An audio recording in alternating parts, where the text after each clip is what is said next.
pack, there's the departmental response to the committee questions on the monitoring. So I think that's where you want to make comment. Go ahead. Yes, item number 2, so list of groups that's in receipt of Communities in Transition funding for 24-25.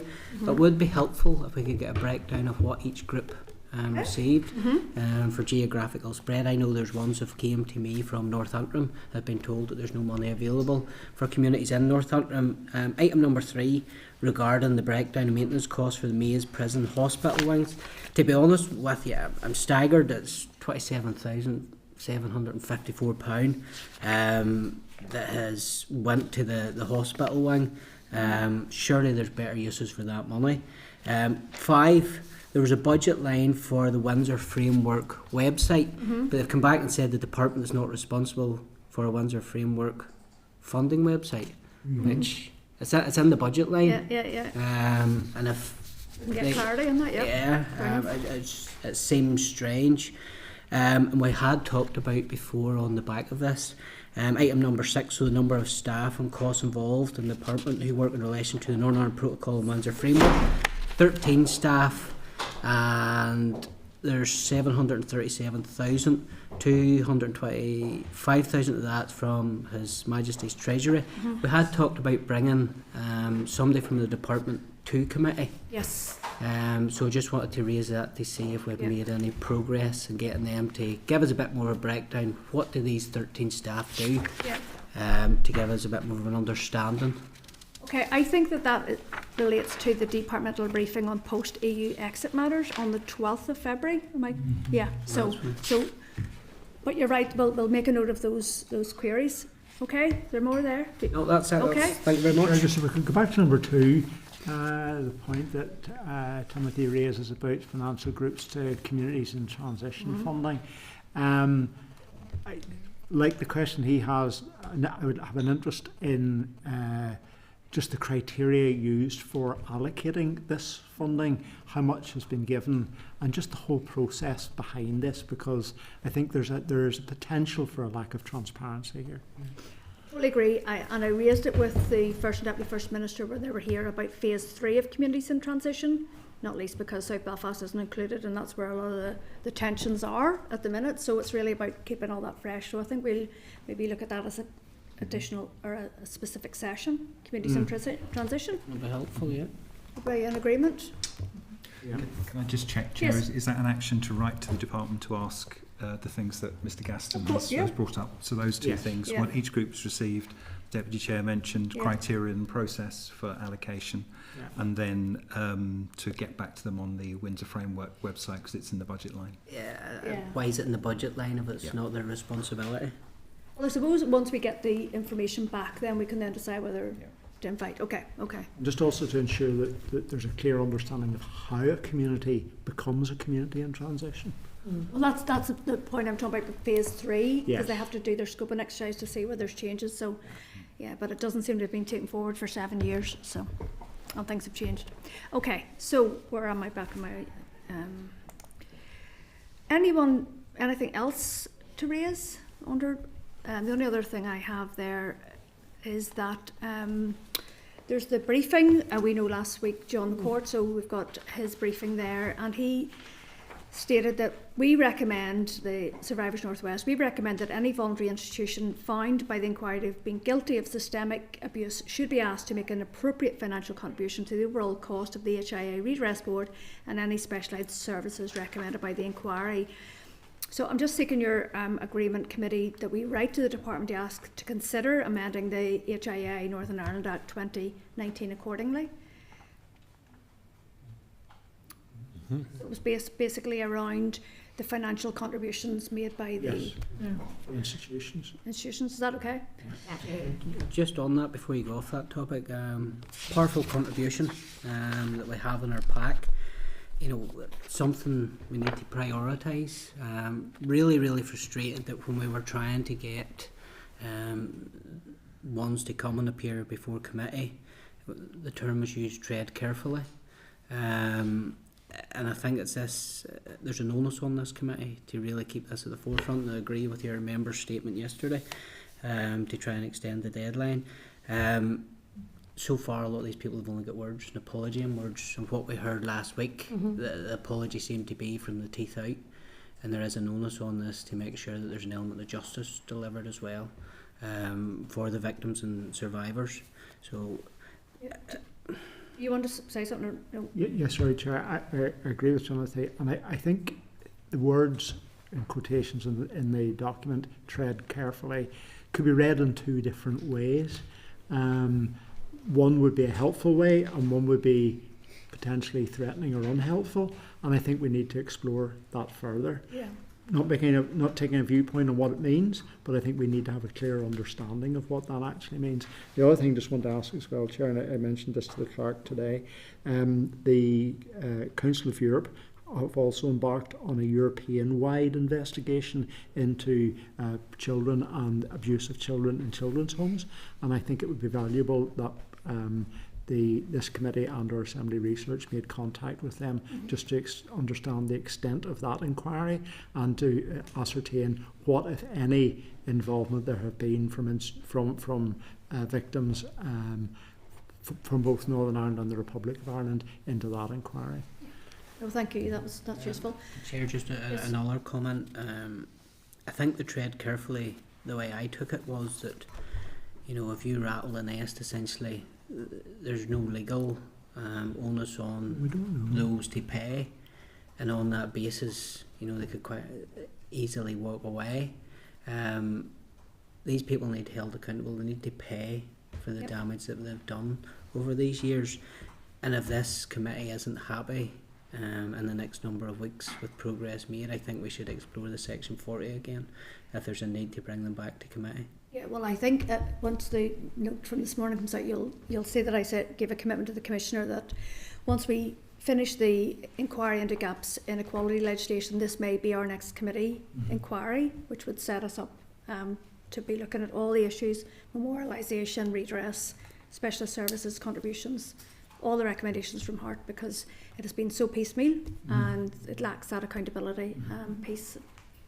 Okay, thanks for that, everyone. So we're moving on to our evidence session. The first one today is around refugees and people seeking asylum, and so our first contribution is from Juliet Halstead. She's the Deputy Director of Asylum Services, and apparently she's joining online from Migrant Help. Juliet, can you hear us? She's not appeared in front of us yet. Broadcasting will bring her in from the waiting room. Okay. So just take your ease for a minute, members, while we get Juliet online. Oh, there she is. Okay.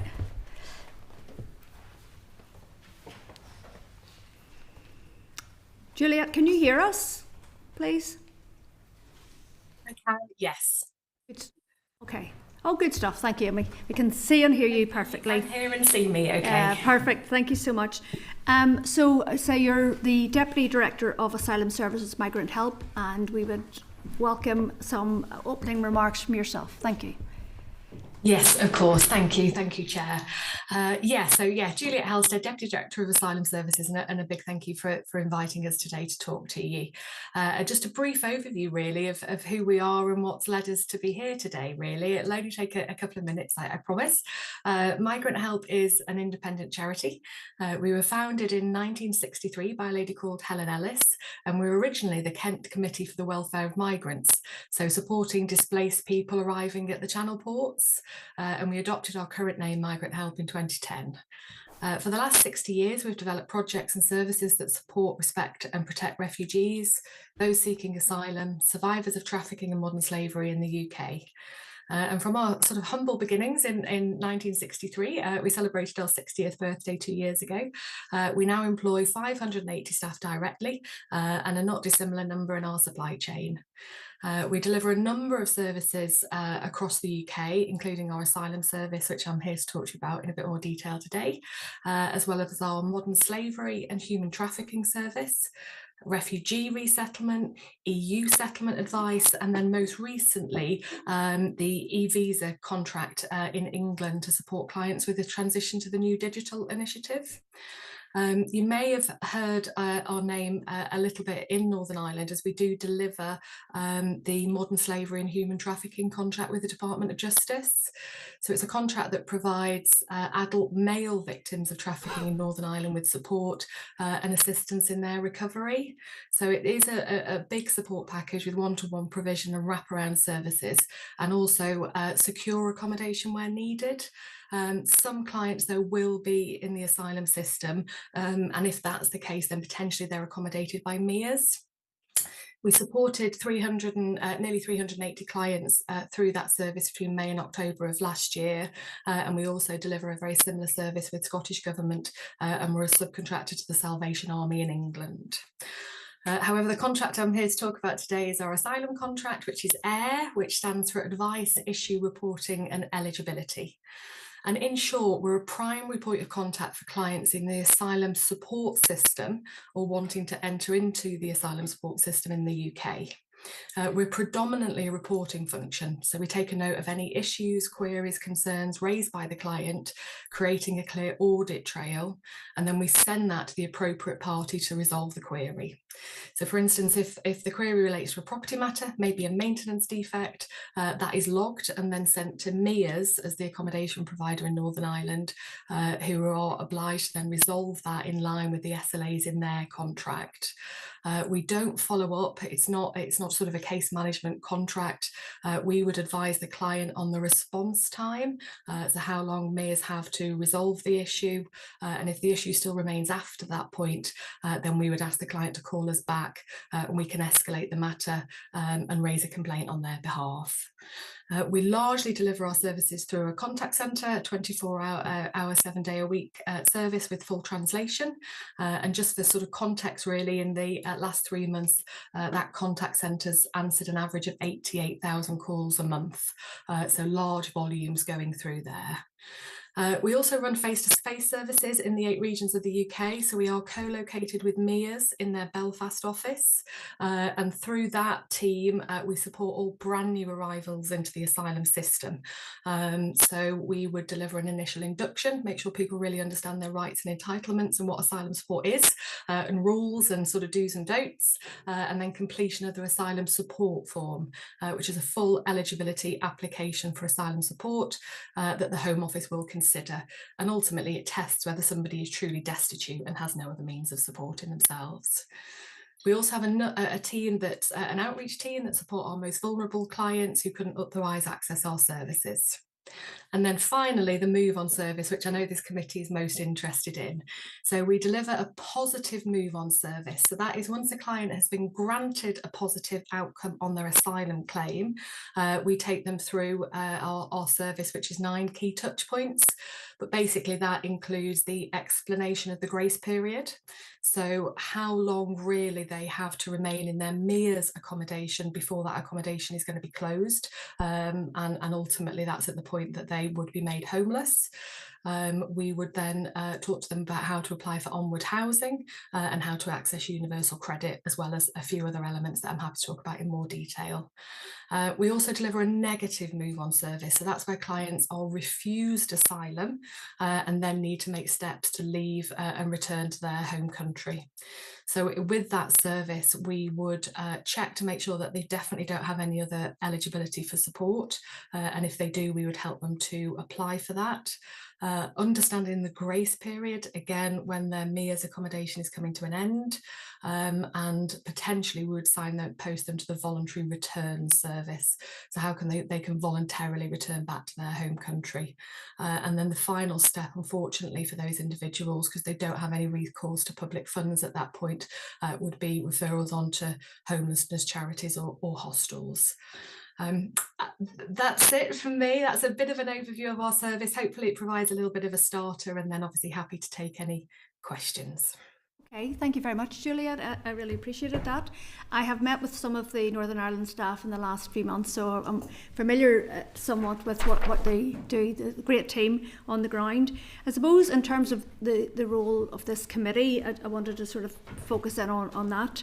I just wanted to know if you're hearing much feedback from them in terms of how important it would be to get the draft refugee integration strategy signed off and rolled out for implementation here in Northern Ireland?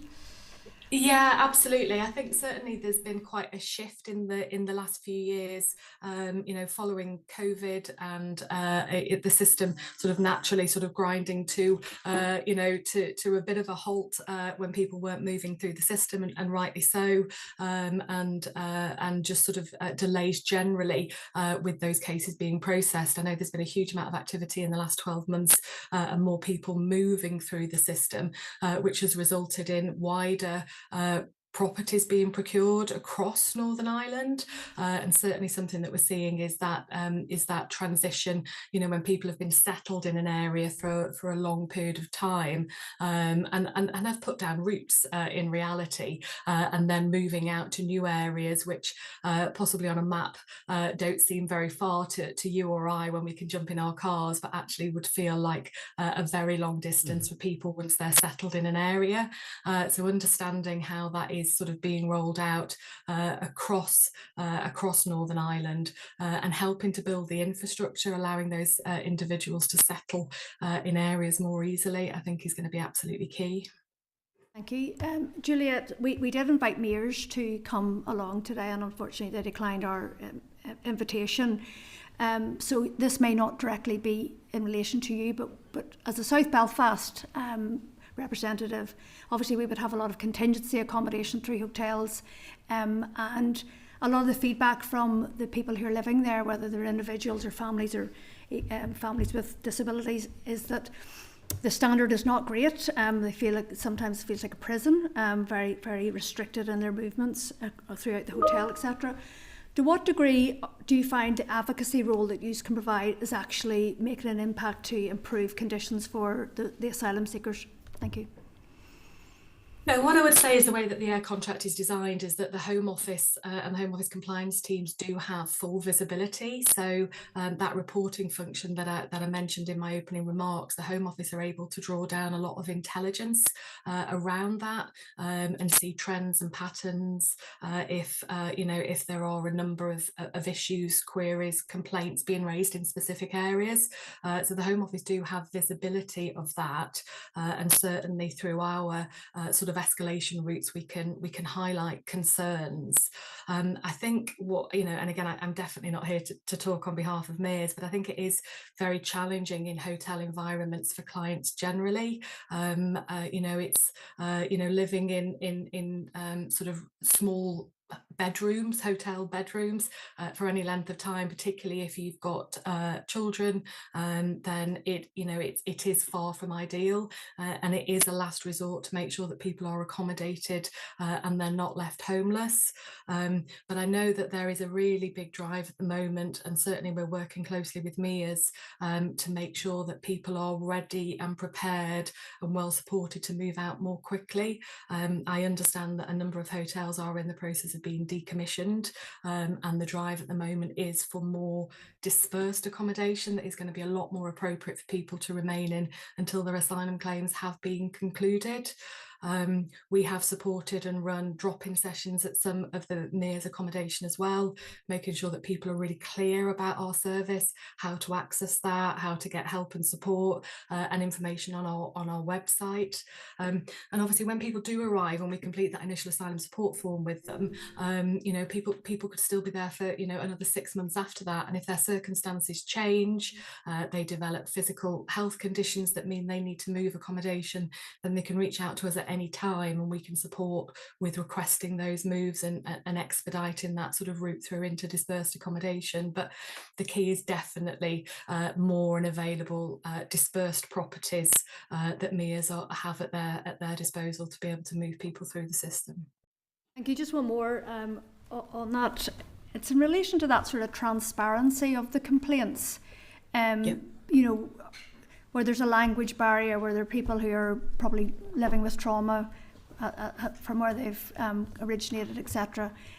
To what degree do you feel that they are given enough support to make complaints, or that their complaints are actually being heard and being acted upon? Because as a constituency MLA, I've met with mayors and you would think everything was rosy in the garden, but then when you meet with the people who are living there, it's a totally different picture. So what role do you have, and how confident are you that the complaints procedure is transparent and that they're actually taken seriously enough? Thank you.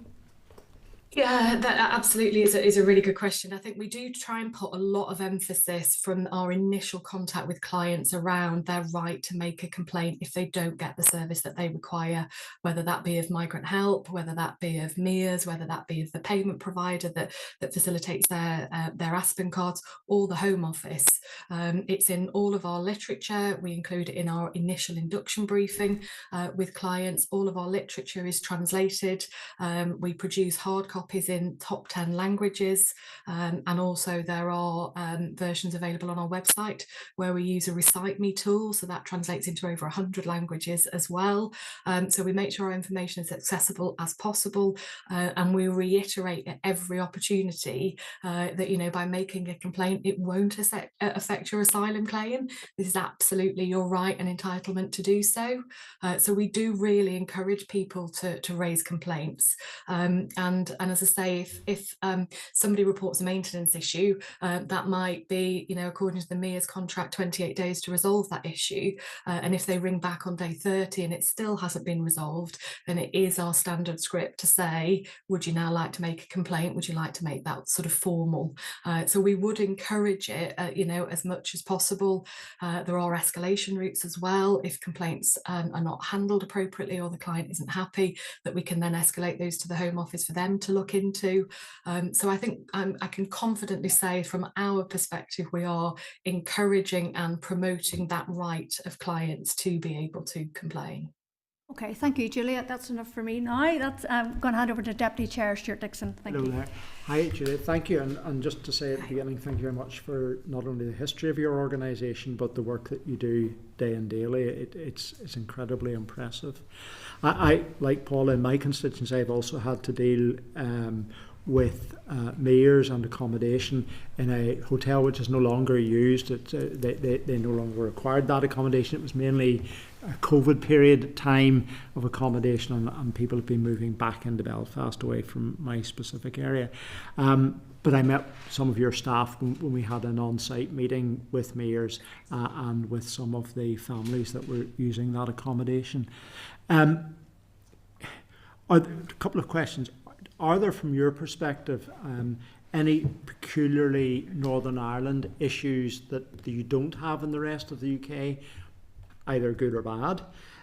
So that's one area I would like to explore with you. And the other one is the issue about dispersal. While I understand, and we're going to also meet with housing executive today to discuss about how they provide accommodation and how dispersed accommodation provides perhaps certainly better accommodation than a hotel bedroom, but nevertheless it throws up a great deal of challenges, particularly when it's not permanent and people then get dispersed even further. And we've had newspaper stories here of families having to travel big distances with children to get them back to the school that they've become established in, and all of that.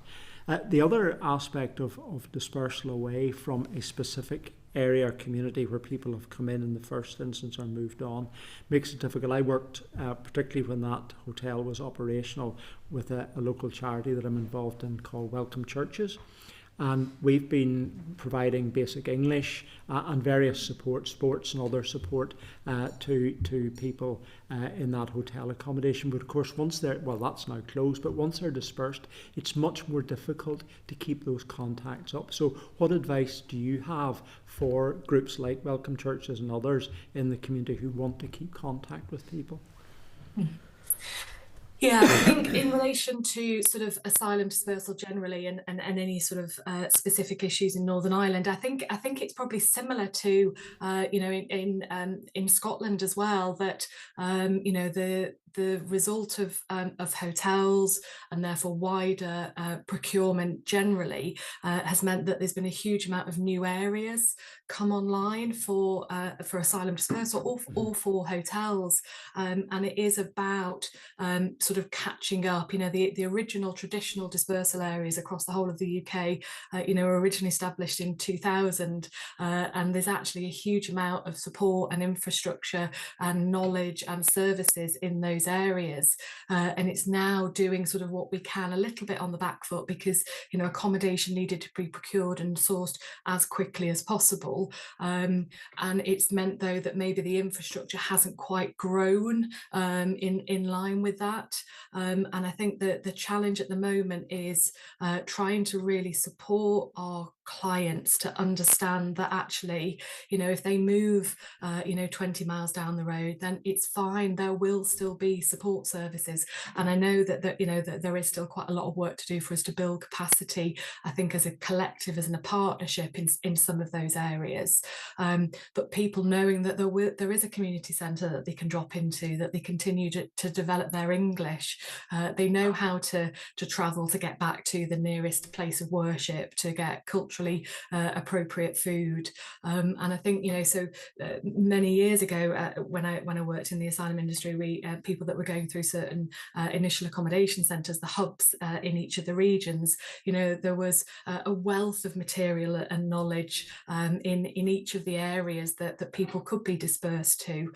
So they were we were planting the seed at the earliest possible stage that if you're living in a certain area, then you might be dispersed. If you're living in Yorkshire, you might be dispersed to Newcastle, and actually what services are available in that area. And similarly, I think that's the challenge that we have to do. And I had a meeting very recently with the new strategic migration partnership around how we can collectively do that.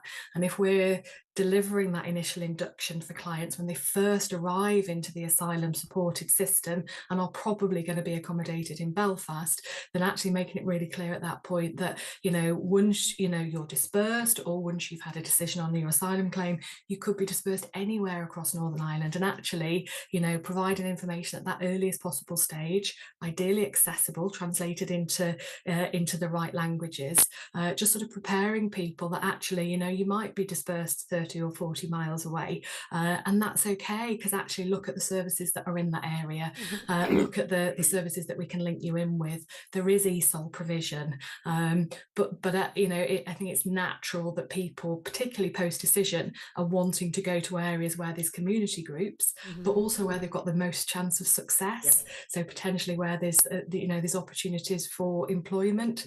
And I think just spending time now, sort of probably retrospectively, but building that capacity in areas, building that knowledge, and starting to share that with the client group at the earliest possible stage, because I think that is really challenging, which is probably why we're seeing people so reluctant to leave their mears accommodation, because that's where they've put down roots. And as I say, that move feels like they're going to the end of the world, unfortunately. But keeping in contact with people, I think is really challenging. Certainly the Home Office don't map where people go post decision, because they're no longer in the supported sort of asylum world, and people are free to move around. So I think I'm sure there's ways that we could do that through a consent process, and it probably just needs a bit of a working group to come together to think about how we might do that, because I'm pretty sure that a lot of those individuals that have been getting some really great support from particularly faith groups, that they would want that to continue. Thank you very much. Thank you. Carol, please. Thank you, Juliet. Juliet, the chair's already mentioned that we had invited mayors, and regrettably they declined the invitation.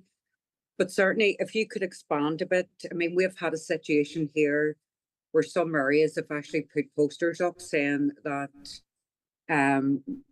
migrants aren't welcome. So, for example, what happens, and what other community networks are you working with when people who are seeking asylum are housed in areas where there's clearly an intention that they're not welcome? That would be my question. Yeah, it's a really challenging situation, isn't it, around the cohesion piece generally. I do think that probably is a question for mayors, and unfortunately they're not here today. I know people would certainly have routes to come through to us to report any kinds of antisocial behaviour, anybody feeling threatened in a property, and we would take those reports and log those. They would then be sent through to the Home Office and mayors to ask for certainly for sort of welfare calls. Let's check around from a safeguarding perspective that those individuals are safe, and whether it is appropriate that they are moved to alternative accommodation. But what I would say is that, you know, MEAs are obliged and make sure that all of their properties do go through a procurement consultation process. So they would be engaging with local partners around the suitability of accommodation. So I think if situations change, that area, that specific street, that specific property is no longer appropriate for a whole host of reasons, then I think it is that partnership approach then to be addressing that with MEAs directly, and as to whether it's still an appropriate property for them to use. But it is, yeah, I think the procurement consultation process is key in making sure that MEAs are, you know, are directing their activity to the areas that are agreed, or avoiding the areas that are not appropriate. And that can be for a host of reasons, whether it means around competition, you know, is that an area that actually you've got, you know, high other support services or the types of accommodation that's been procured in those areas, and as the authority that, you know, you don't want MEAs to look at those specific regions or specific areas. So I think sort of really delving into the procurement consultation process is probably key for that question. Okay, so you have no role in that? You have no role in supporting? Okay. Not at all. No, we don't provide any accommodation. We're not involved at all in the procurement of or management of that accommodation. Okay. In your remarks, Juliet, you mentioned that there's an assumption. I'm paraphrasing you. I didn't write down your direct quote, but there's an assumption that asylum seekers will go to Belfast first. Is that the asylum seekers' wish, or is that the British Home Office? I think it literally has just been that is where historically most people have been housed, and therefore, and because you know, we're based there, MEAs are based there, you know, I think there is just a historic assumption that it is Belfast, but I know that's, you know, it's representative of all areas of the UK that asylum dispersal is being spread more widely, and therefore it is really important that the support services are encouraged to grow and develop in those areas as well. So no, as I say, I think that's a historic situation. Okay, I mean, Juliet, to be fair to yourself, most of the questions I would have had would have been for MEAs, but again, thank you. Okay, thank you, Carol. Harry, please. Thank you very much, Chair. And Juliet, you're very welcome to our committee here today online.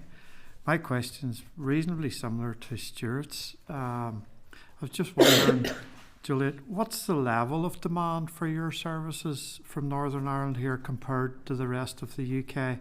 And also, is there more we could be using your services for? Thank you. Okay. Yeah, I think it's interesting, isn't it? Because you know, Northern Ireland obviously isn't a sort of a dispersal region for the wider UK. So you know, we see a huge amount of arrivals at the moment that are making the journey across the Channel in small boats, and then they're processed in the south of England and then are dispersed across the UK, apart from Northern Ireland. So the volume of arrivals that we're seeing via that route it remains really high, as is reported very, very regularly in the media.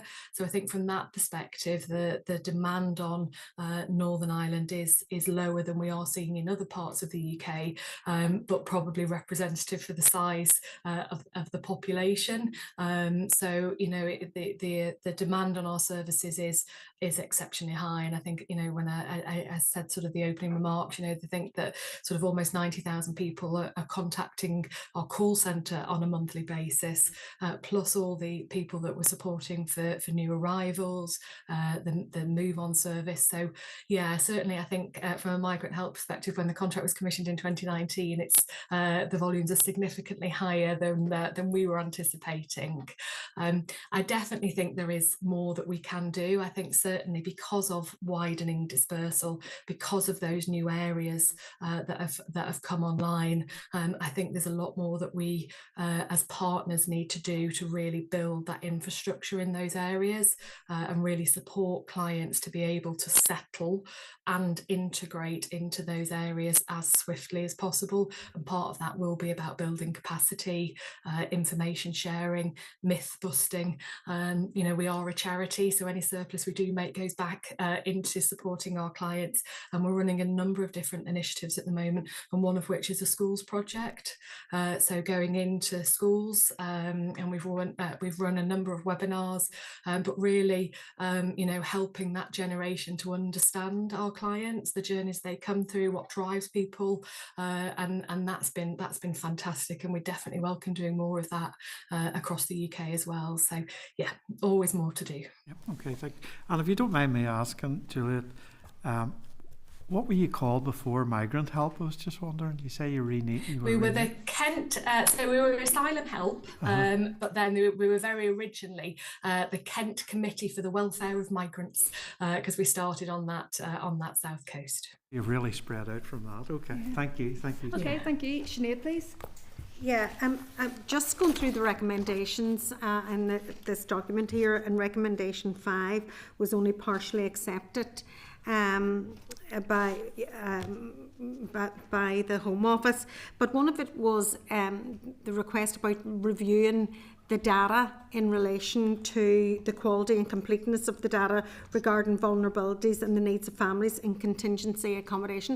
And I think that that's a really, really big gap. You know, there are certain new arrivals that have particular vulnerabilities, and that should be reflected on the type of accommodation that they are given, and yet there seems to be a misfit between the information that the Home Office has and whether they pass it on to mayors, and then obviously if the needs are not adequately met, then obviously Migrants Help then are trying to come in and perform an advocacy type role in order to ensure that their needs are met.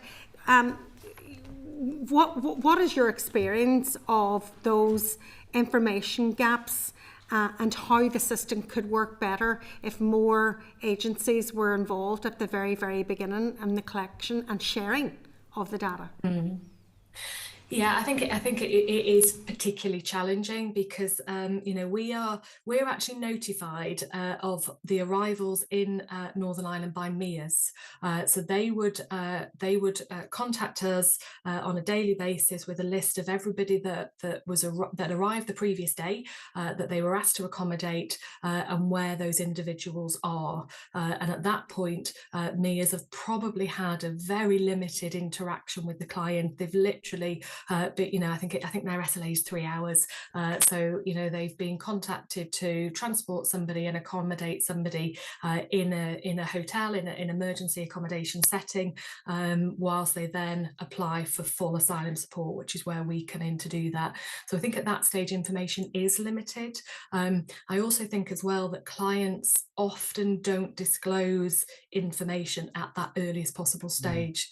You know, potentially they've had a horrendous journey to arrive, you know, they've come from very unstable situations and settings, and actually until they get to that place of safety and they can breathe a sigh of relief and know that actually they are going to be okay, that quite a few of those vulnerabilities come out slightly after that initial arrival process, which is why, as I say, we would normally reach out within a week of somebody arriving to take them through that asylum support form, and that does ask very specifically about vulnerabilities and concerns at that stage, whether that be physical or mental health related. So we do sometimes find we are the first disclosure for clients that, you know, that then are prepared and ready to start talking about some of that. Even still at that stage, it may not come out fully. So we would then record all of that information on that asylum support form, which then, following a quality checking process, would go straight through to the Home Office. So they should then assess that and on the back of that information, they may ask for some additional evidence or medical information, which is sometimes challenging, because we know that there are obviously delays within those processes. But that information would then be communicated to MEAs, and they would be given direction around the type of accommodation that client would then need to be dispersed into. And certainly pre-COVID, that initial stage used to take 4-6 weeks, somebody being in that sort of considered in temporary accommodation, section 98 accommodation, as it's formally known, before they then move into what would have been dispersed accommodation. But we're in this situation now where people are staying a lot longer, and therefore it's the communication with MEAs of making sure that even the temporary accommodation is meeting the client's basic needs. I know we were involved in a case very recently in Northern Ireland, and they were waiting for a care needs assessment, and until that had taken place, then MEAs yet hadn't got full information around what their requirements were, and I think that needs assessment was taking months, and in the meantime the family were getting more and more frustrated because what the current accommodation wasn't quite right, but until MEAs had been given absolute clarity around what they needed, it was almost a little bit of a limbo situation. So it is challenging. I would absolutely agree, and trying to get that right and make sure that process is as smooth as possible, I think, is key for all of us. Juliet, can I just ask you a question just to clarify? Stuart raised it about education and complaints about education, because we would have a lot of complaints in relation to children accessing education. What is the format? Where do you go when you get a complaint from an asylum seeker in relation to accessing proper and supportive education? What's the process there, and how are these issues resolved? So if somebody is supported and they are in MEAs accommodation, then we would normally send that kind of query through to MEAs, because as part of their contract they are to support clients to register for education. Again, that is difficult though, because obviously MEAs can only access the services that are available, and it is one of those situations that for anybody in the population, school places can be challenging, and school places close to where people live. I know it's particularly challenging at the moment for the provision when somebody is granted refugee status. They then have a relatively short window to leave MEAs accommodation. They will be going to the housing executive to move on, and the chances are they are not going to be offered accommodation in the same area. So the reality is they would need to re-register with a school in that new location.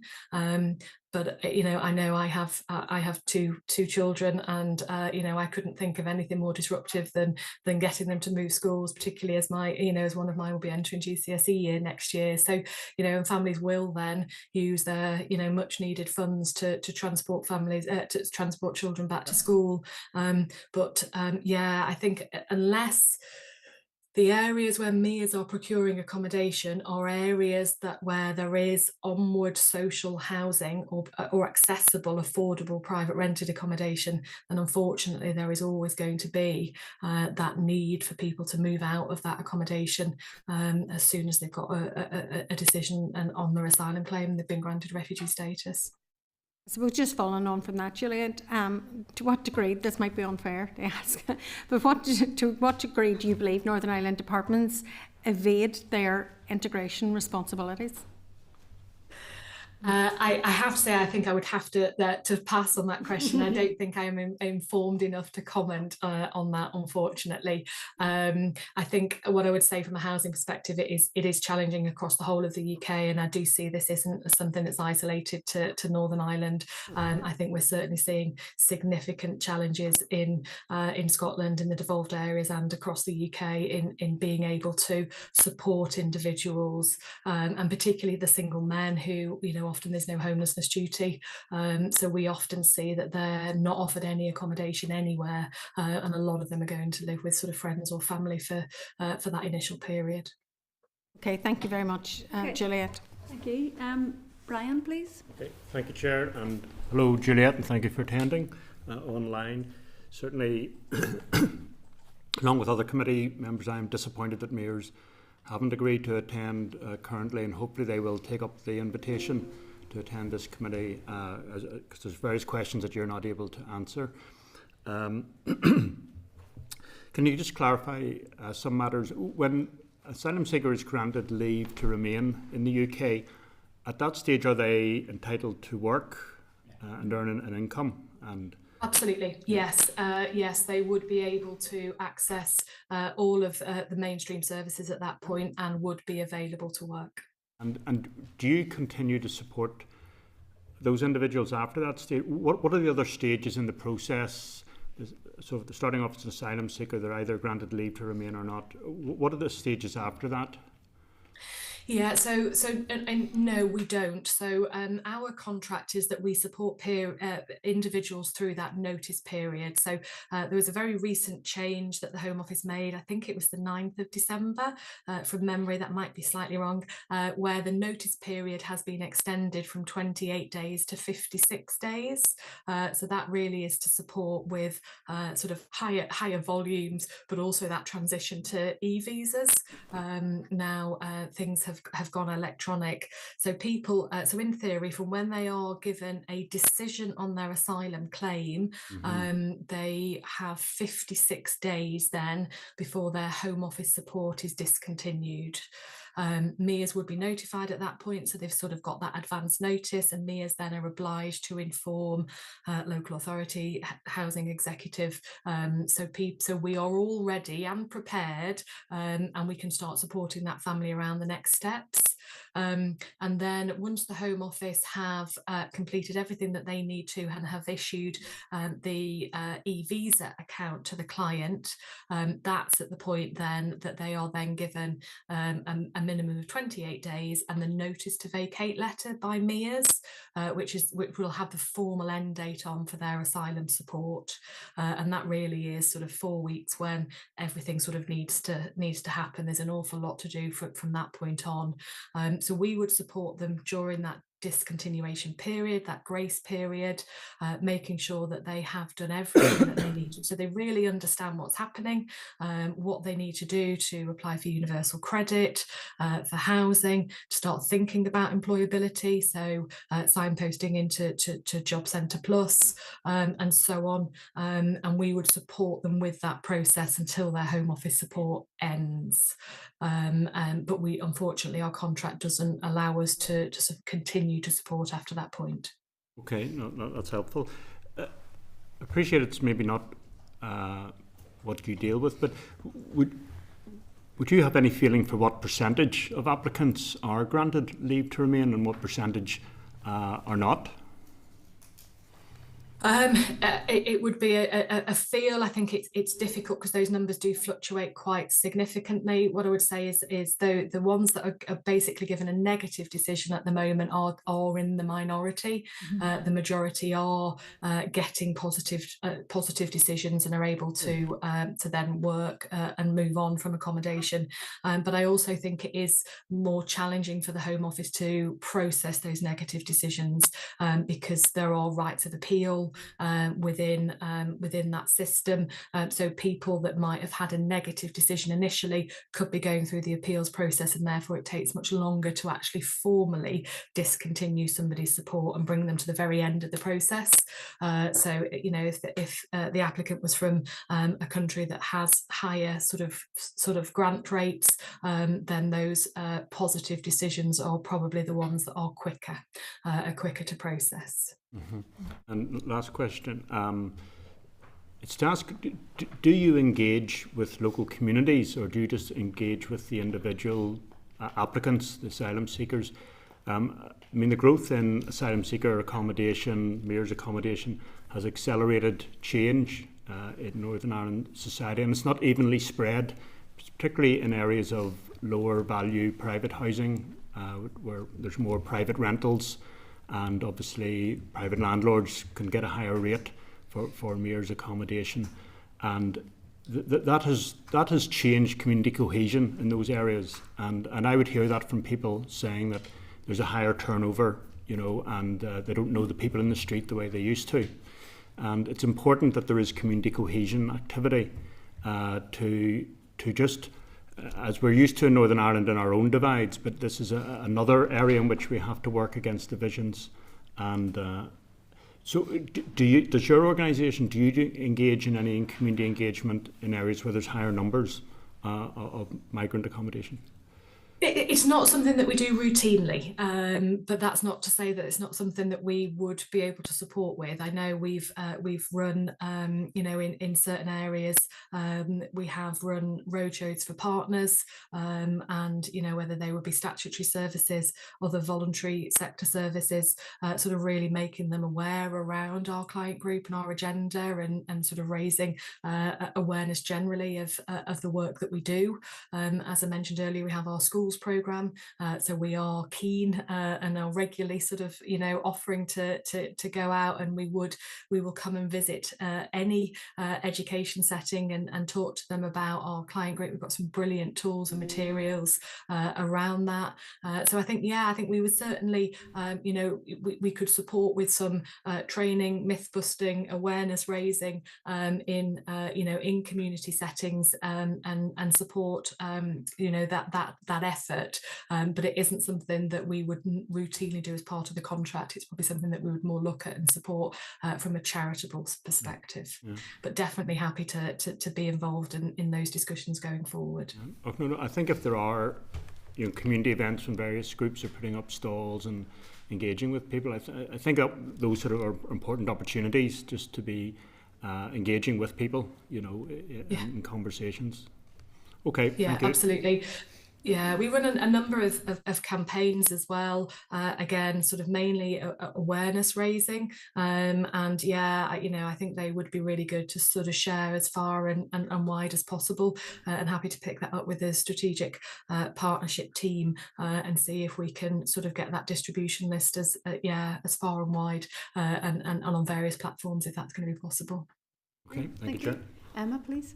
Thanks, Chair, and thanks, Juliet. You've answered an exhaustive list of questions at this point. I suppose what I wanted to ask you about ties into the questions you've just answered from other members in terms of that whole, raising awareness, busting disinformation and misinformation. I'm sort of,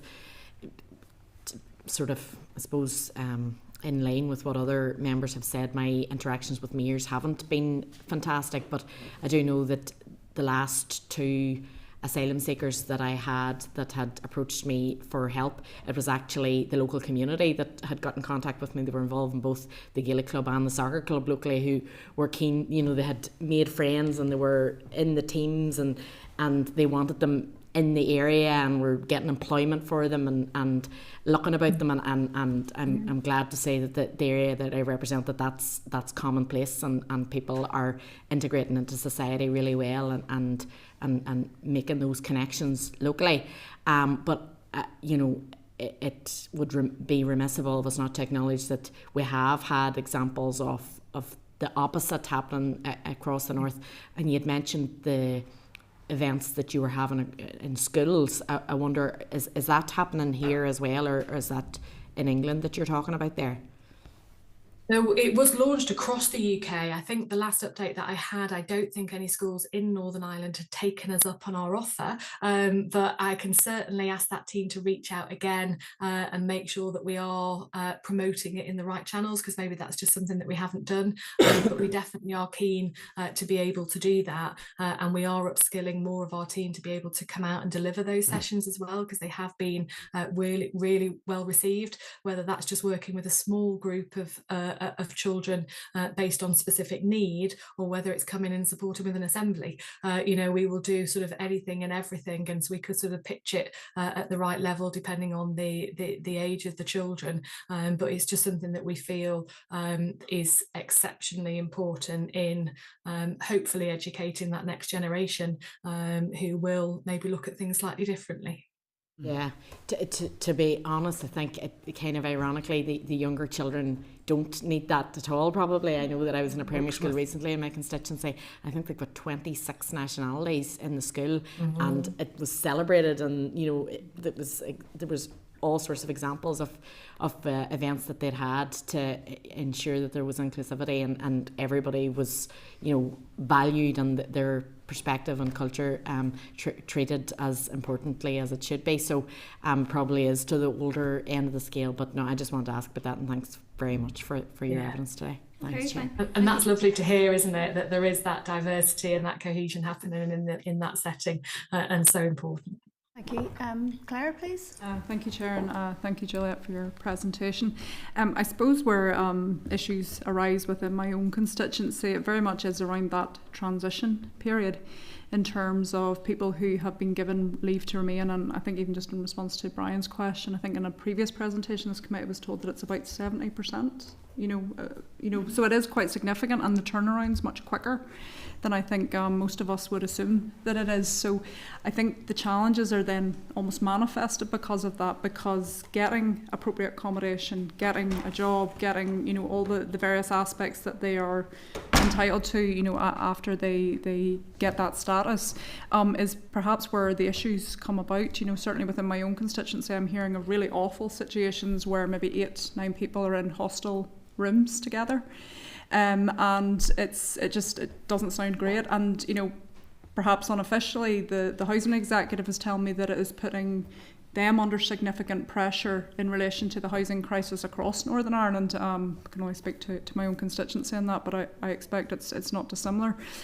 So how do, you know, and this isn't coming from, you know, any sort of negative perspective, but it's the pressure on the services that I'm not entirely sure that the Home Office is aware of, and that pressure will have an impact on those immigrants themselves, as we're hearing, if they're crammed into you know, rooms that should be for 2 people maximum, and there's a family of 8 there.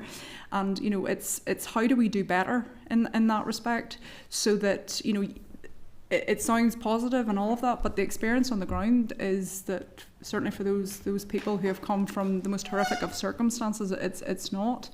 And, you know, even to get to the point of getting a successful application, they feel alone. They don't necessarily feel that they're being supported in applying for that. You know, and I've had asylum seekers come to me to seek their support in that, and I'm really limited. I'm not an immigration lawyer. You know, so I would say certainly in Northern Ireland there's areas of this that, whether it's during that process, the transition, and interestingly enough, I think the increase from 28 to 58 days is probably helpful, because then it means there's some form of support. That, you know, 28 days is just not long enough. 56 probably isn't long enough, but after that point they're on their own, and then that has a wider impact on everything else and the services as well as the immigrants themselves. So yeah, absolutely. I know the 56 days is only a trial. Okay. So I think it is going to be reviewed in June. So we are certainly keeping everything crossed that does continue, because we completely agree 28 days is far too tight,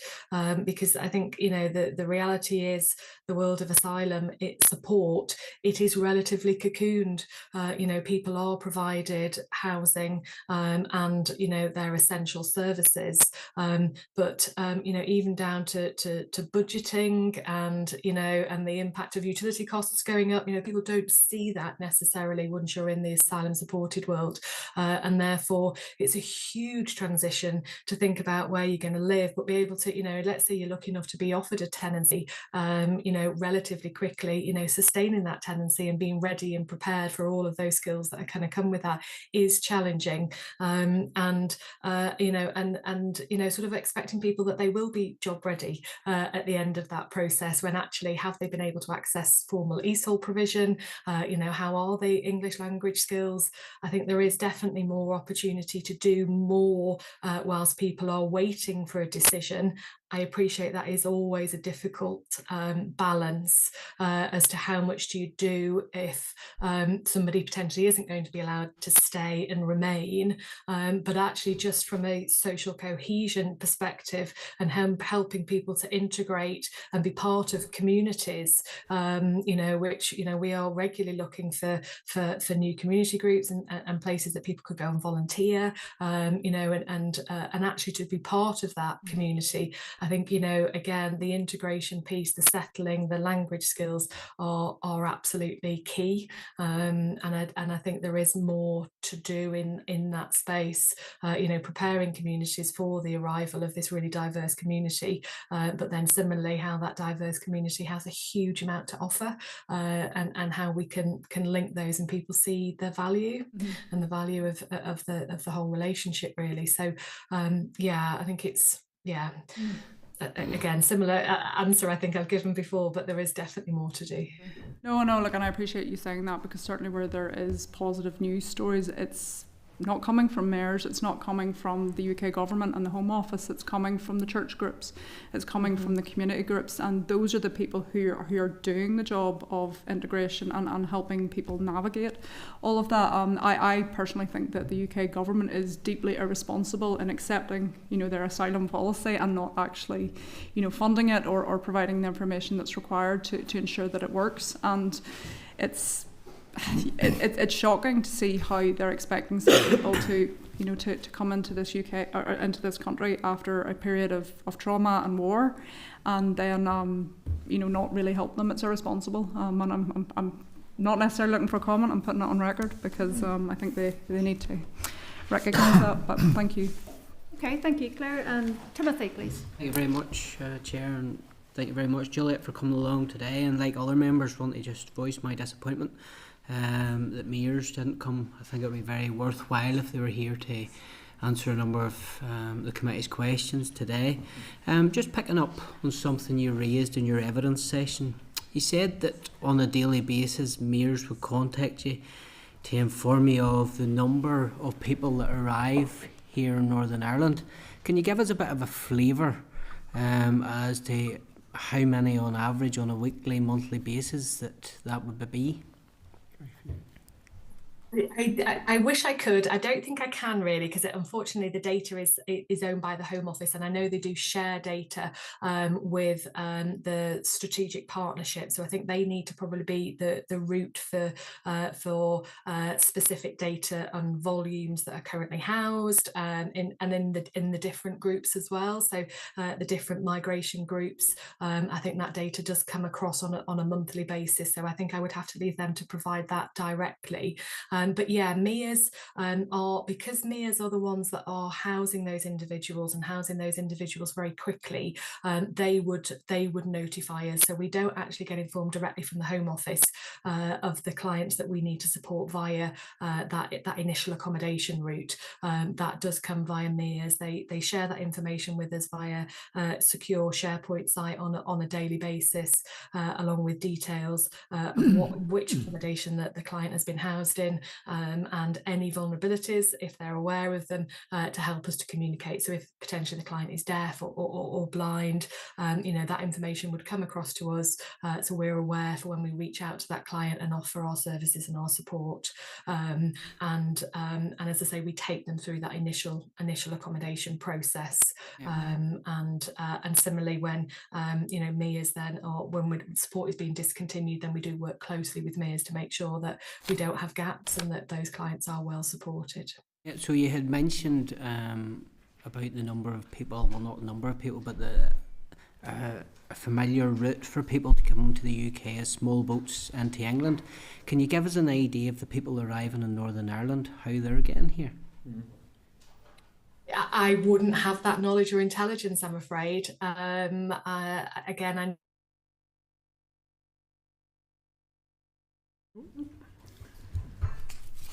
Have to pay in the meter, Harry. Off on. Somebody's checking. And give it a thump. Just by way of information, Chair, I know just the point Timothy was asking about the numbers and who people are being involved in Welcome Churches as a registered charity. We are provided with that information on the same secure basis, and it's never to be disclosed. All right, okay. For security reasons for the individuals concerned. Okay. Right. Well, Is that my time cut short? I think that's your time. Dropped off. Okay. That's time up anyway. Is there any other questions we can, maybe if you want to put them in writing, we can... If I could get contact details, one of the things I wanted to explore. It's just come back online now. Sorry. Here we go. Yeah. There you go. I'm two. so sorry. It's okay. Just the connection failed. Apologies. I'm not sure whether that was me. Yeah. Okay, no, go ahead.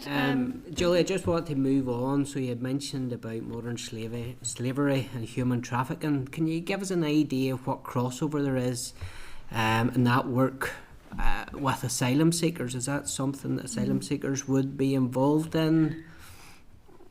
So yeah, you can find that clients that are being accepted into the national referral mechanism or that are identified as victims of modern slavery and trafficking can also be in the asylum system. And as I say, certainly our contract with the Department for Justice, we provide safe house accommodation for individuals that are victims. However, if they are also asylum seekers, then they would be encouraged to go through the asylum supported route, and that would be MIA's accommodation. So you may find clients there that are housed by MIA's, but also supported as a victim of modern slavery and trafficking through our services. But we do also have a lot of clients in that service that are not in the asylum system, and you might have British nationals or large numbers of EU nationals that would be going through that service that have suffered victimisation. And can you give us an idea of the crime gangs that would be involved in that? Would that be foreign nationals from where these people lived before to bring them to Northern Ireland, or is this local people that would be involved in organising? Yeah, unfortunately, I wouldn't be able to share any detail on that, but certainly I can ask my colleagues that are delivering that contract to provide some written evidence after this session, if that would be useful. Yeah. Final thing I want to bring up, human trafficking and exploitation bill that was brought through in 2015, private members bill by Lord Morrow, criminalise people for paying for sex. I've had a number of people contact my office that online there is people offering sex services. Why are these people not being picked up? It seems to be openly available, and when you contact the police, there's this real reluctance to do anything about it. Yeah, absolutely. I think, unfortunately, I wouldn't be able to comment on that. They certainly, if there's any criminality for anybody that is in the asylum system, then that would be reported through those normal routes. And unfortunately, any kind of criminality does have an impact on somebody's claim for asylum in this country as well. But I wouldn't be cited on that level of detail. Unfortunately, that would be a matter for the police. And something completely different tangent. So we had heard before about when somebody's granted leave to remain that they have access to apply for homes, apply for universal credit. I've had a couple of people in the office where it says on their card, their resident permit, under remarks, no public funds. Can you give us an idea? Is that a small percentage of people that have been granted leave to remain will have that on their permit cards, or is that a bigger issue? It is. It's normally a really small number, and as I say, it often isn't our client group, so they're probably people that potentially have been here under other visa arrangements, maybe sort of spousal visas or that kind of thing, but you tend to find that the vast majority, significant number of asylum seekers would have recourse to public funds, and hence the service that we take them through then to be able to access those mainstream services and mainstream benefits, and then it's people then that potentially have got a negative decision, who wouldn't have that documentation, but absolutely they don't have recourse to public funds. Thank you. Okay, thank you very much, Juliet. Really appreciate that. There's a lot of ground covered there, and you answered everything very eloquently. So thank you for that today. So we'll leave it there. Thank you. Okay, thank you for your time. Thank you. Okay, members, we're going to move on now to our next panel, continuing with the theme of refugee and people seeking asylum. So we have 3 representatives, or is there 4? 3. Okay, so 3 representatives from the Northern Ireland Housing Executive. So we have Jennifer Hawthorne, Director of Housing, if you'd like to come forward. We have Anthony Lavery, Head of Refugee Integration, and Liam Gunn, Acting Belfast Regional Manager. So you're all very welcome, and thank you for supplying a briefing before the meeting. It was very comprehensive, so appreciate that. But would you like to make some opening remarks, please? Maybe Would it be helpful, Chair, if I just go through the briefing in terms of maybe just drawing out some of the salient points, if that would be okay? I'm preaching to the converted, you know all this anyway, but obviously immigration is not a devolved matter in Northern Ireland, and the lead government agency is the Home Office. So when, in that process, when an individual applies for asylum is destitute, the Home Office may have a duty to provide support, including accommodation, when the application is being assessed. And of course that is provided through mayors as a procured accommodation provider. Just to be clear on this, the Housing Executive has no role in that function at that stage. However, when a decision is made by the Home Office on an asylum application, it will notify the individual and advise on the date on which support will cease. That is largely done on a 28-day notice, and we can probably, through Q&A, you might want to sort of tease that out about some of the challenges that that might present, but at the moment it's 28 days, and that's where Anthony's team get involved and make that contact. With every one of those decisions, we make contact with the individual households and we assess their housing need and give advice and assistance. So we are advised of the cases that are coming through that route, and we may have a role under our homeless and our housing selection scheme process to provide a duty of housing, including temporary accommodation and assessing a housing application for permanent social housing. And of course, as you know, when a positive decision is made, that allows the individual to have full access and eligibility to all public services, and that includes housing accommodation. So they effectively become a housing application or housing applicant with the Housing Executive as any other housing applicant that comes to us. So we assess the individual's needs. Their homeless assessment is done very bespoke. It's dependent on the individual's circumstances, and the points awarded are awarded on that basis of the individual circumstances, the same way as we do any housing application. If it's a family, if it's overcrowding, if it's someone fleeing domestic violence, whatever, we make that assessment based on the individual circumstances. And of course, if a full duty applicant status is determined to be appropriate, that immediately invokes the entitlement to temporary accommodation. And it'll not be lost on you that if someone coming through this process is currently in Mayor's accommodation, forgive me for using Mayor's, if just use that form of words, then they are being asked to leave that accommodation. So therefore, the chances of them having alternative accommodation are highly unlikely, and therefore we see the route through to the Housing Executive is sort of making its way in a large number of those cases. Okay. They then go on to they are assessed for homelessness, they're assessed, the points are assessed, and while they are awaiting the permanent rehousing, the Housing Executive has a duty to provide temporary accommodation. I don't need to tell any of you the challenges that the Housing Executive face in terms of the demand for social housing. It is well rehearsed. We have all been, all of us around this table have been loud in our commentary around the significant pressures on social housing and the demand. We're sitting with over 30,000 homeless applicants on the waiting list as we speak at the moment. And what we have seen from in the past 4 years is a significant rise in the requirement for temporary accommodation. Whereas previously households maybe had sharing arrangements or were sofa surfing, we found during COVID that arrangement completely broke down and it has never gone back. The need has continued to be sustained. And just to give you an idea of the scale of it, we provide over 5,000 temporary accommodation places for households in Northern Ireland. Those 5,000 are made up of over 3,000 what we call single lets. Single lets are own front door houses and private rented that we've secured through landlord provision.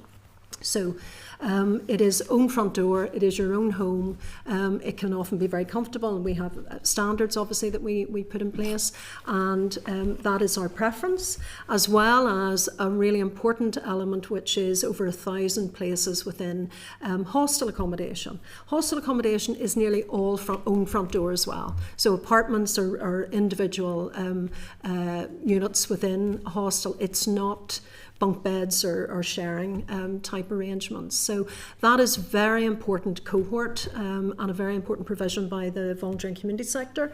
And the reason for that is because that provides that wraparound support. So our vulnerable applicants, or people with those identified needs, that is a perfect placement for them. But the pressure on that is always based on demand outweighs supply. So over 3,000 single lets, or over 1,000 temporary accommodation places in hostel accommodation. Housing Executive also have hostels. We have around 300 units that we provide as a landlord. But unfortunately, because of the demands, we've had to use in and around 400 placements in bed and breakfast or small hotel accommodation. That is crisis accommodation. We put people in there when we have nowhere else to put them because we have a statutory duty. We must provide temporary accommodation. We provide that, but immediately upon the next day of placement, we look about how we can move those people on. Just to give you an idea of scale, we've around, Liam, 28 families in hotels, bed and breakfast hotels, of which around 18 are former persons from abroad coming through the process. So we try and keep those numbers very small. Families in temporary accommodation, we're only looking at around 1% of families in temporary accommodation who are in what we call non-standard, that bed and breakfast arrangement. It is highly unsuitable, is not what we want to use. However, we cannot magic up houses, and particularly for a cohort that may be coming with disabilities or large families, you can imagine the challenge in trying to meet that interim accommodation. So I have to point out that Belfast remains the preferred choice for households coming through the asylum process, with a particular preference around the South Belfast area. And of course, South Belfast is one of the largest waiting lists that we have in the whole of Northern Ireland. And it is a very desirable place to live and to privately rent as well. So you can imagine the pressures of finding accommodation in that area.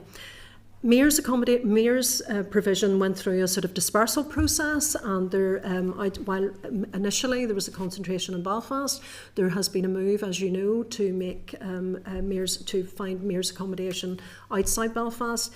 Even those cases we find want to come back into Belfast again. So we find the demand is very Belfast centric, okay, and adding to those significant challenges of housing demand.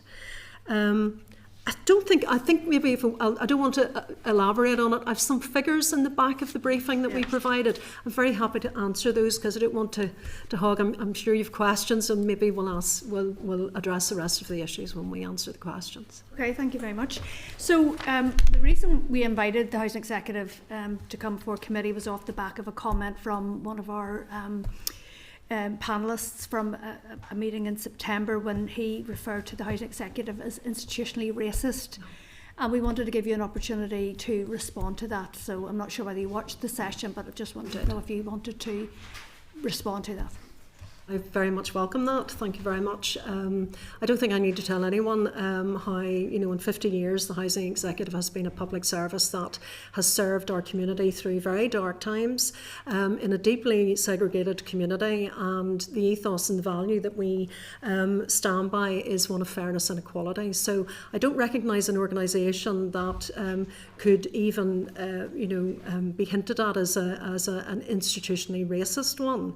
However, what I have to say is, if there are cases where people have had a service that is not what they expected, then we will fully investigate that. So this is not saying it is absolutely abhorrent and we completely reject it.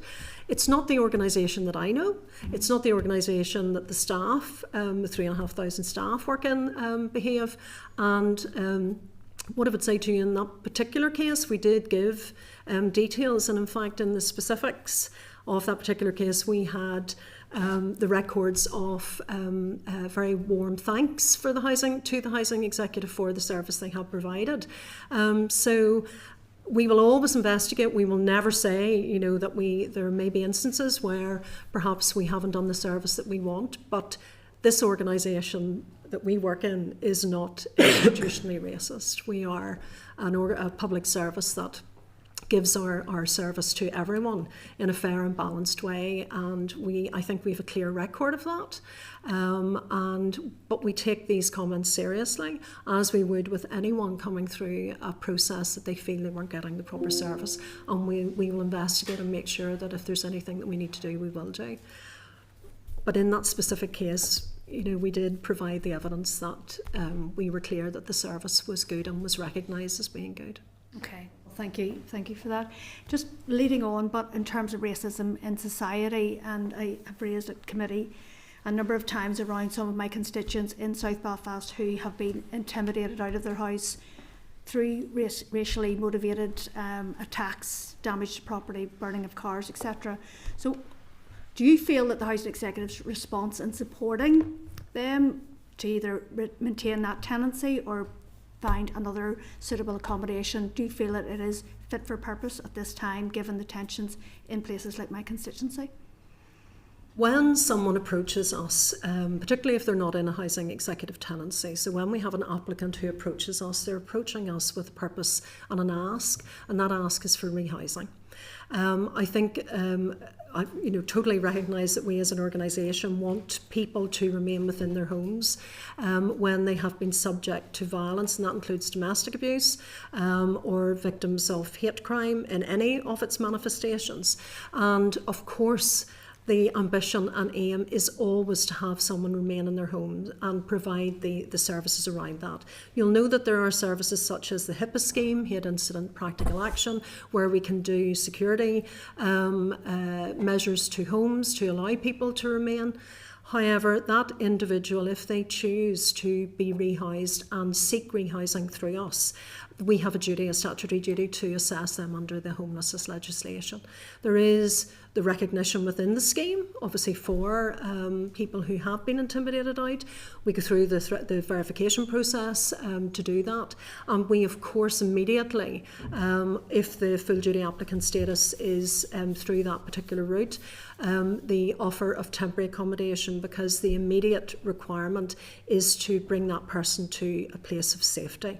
And that is where temporary accommodation then, and the offer of temporary accommodation is put to the applicant. So then the homeless assessment is done. So it's not something that we say you need to sit there for weeks while we make this assessment, we get verification. We do that immediately and then do the assessment after. I think it's important to point out that, I used to, a number of you probably remember me from when I did the whole cohesion work. You know, the aim and ambition of the Housing Executive are safe and integrated and cohesive communities. That's the thread of everything that we do. So working with communities, and particularly those communities over last year that saw the manifestation of some of the incidents, we have worked very closely with those individual communities, with the residents' associations and the community groups. We invested, we put an extra £80,000 into our cohesion budget to help support local initiatives. And our work in the Housing Executive, because we're embedded in the community, is all about working with that community to try and address those issues. So it's dealing with the individual and assisting the individual, but equally it's working with the community and trying to work through those tensions, issues, and trying to address that through a community cohesion lens as well. So I think that's the twofold way that we try to do it. Okay, thank you. And just the last one for me for now. So, as you know, we crossed paths many years ago when I was working in urban regeneration in the Donegal Road area, and at that time housing redevelopment was quite laboursome, took a long time and expensive as well to acquire the site, build, etc., and then the inquiries and all sorts of stoppages in terms of the decanting process. Is there any fresh thinking within the Housing Executive and the wider sort of housing network in terms of housing associations to bring forward new housing units quicker? Do to alleviate the pressure? And I'm not trying to justify any of the tax, but it's just in terms of how do we bring, you know, start to meet demand quicker, whether it's people who are of refugees, newcomer families, or even just the Indigenous communities? It is very obvious that we have a housing shortage in social housing, and that's for a variety of reasons. I mean, house sales policy, the housing executive used to have 200,000 houses. Now we have 83,000, just under 83,000 houses because of the house sales scheme. You know, there is a variety of reasons. The churn, an important element as well. So while new build provision is critically important, and we continue as an organisation to advocate for that, we have provided the Minister with all the data, and we do that. We do housing needs assessment, and we provide the requirement for new build in order to meet demand. And we very much welcome the Minister's housing supply strategy and the recognition of the provision and how his ambition to address housing need.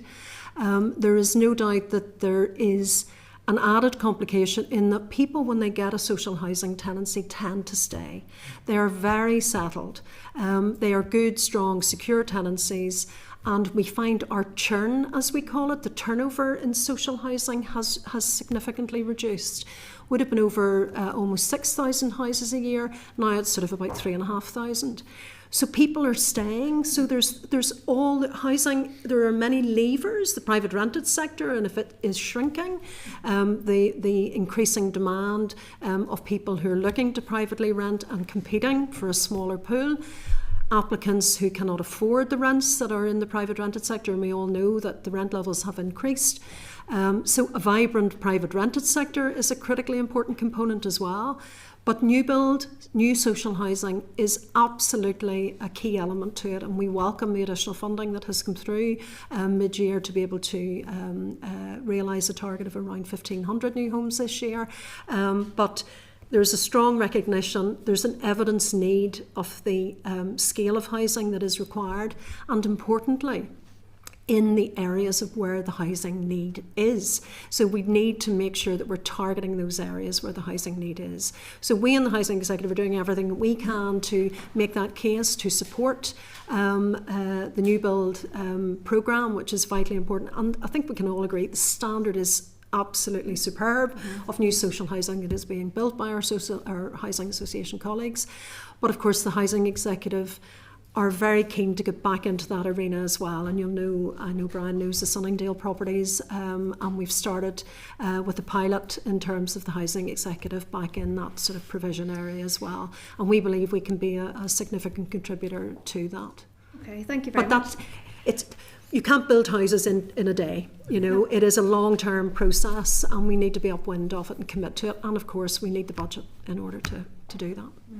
Okay, thank you. Deputy Chair, please. Thank you, Chair. Thank you, and thank you for that. I mean, you know, I heard the comment about, we hear comments about the Housing Executive all the time, and you know, as a former councillor and now as a member of the Assembly, I have worked with the Housing Executive for many years, and we have our ups and downs as public representatives with you, but to describe you as institutionally racist is just a ridiculous comment to have been made to your organisation.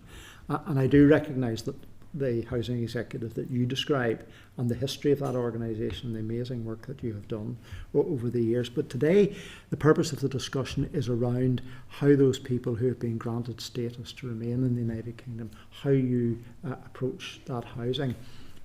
And the answer to that is a very clear one. You do it in the same way as you do everybody else that's entitled to housing, and that's right and proper. But clearly there are additional needs in terms of community support. So how active or proactive is the Housing Executive in its either estates officers or housing managers working in the community to help dispel concerns and issues that arise in communities when people are being housed?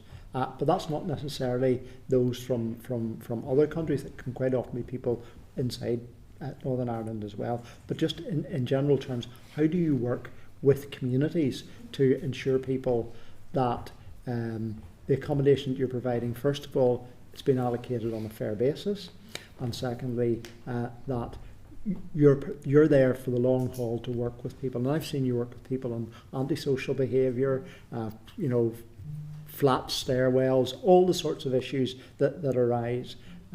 So maybe you'd like to just tell us a little about how you work to deliver community support. I'm very happy to. The housing executive across these islands would be the landlord who spends the most in terms of investing, and it's our tenants' money. We need to be very clear.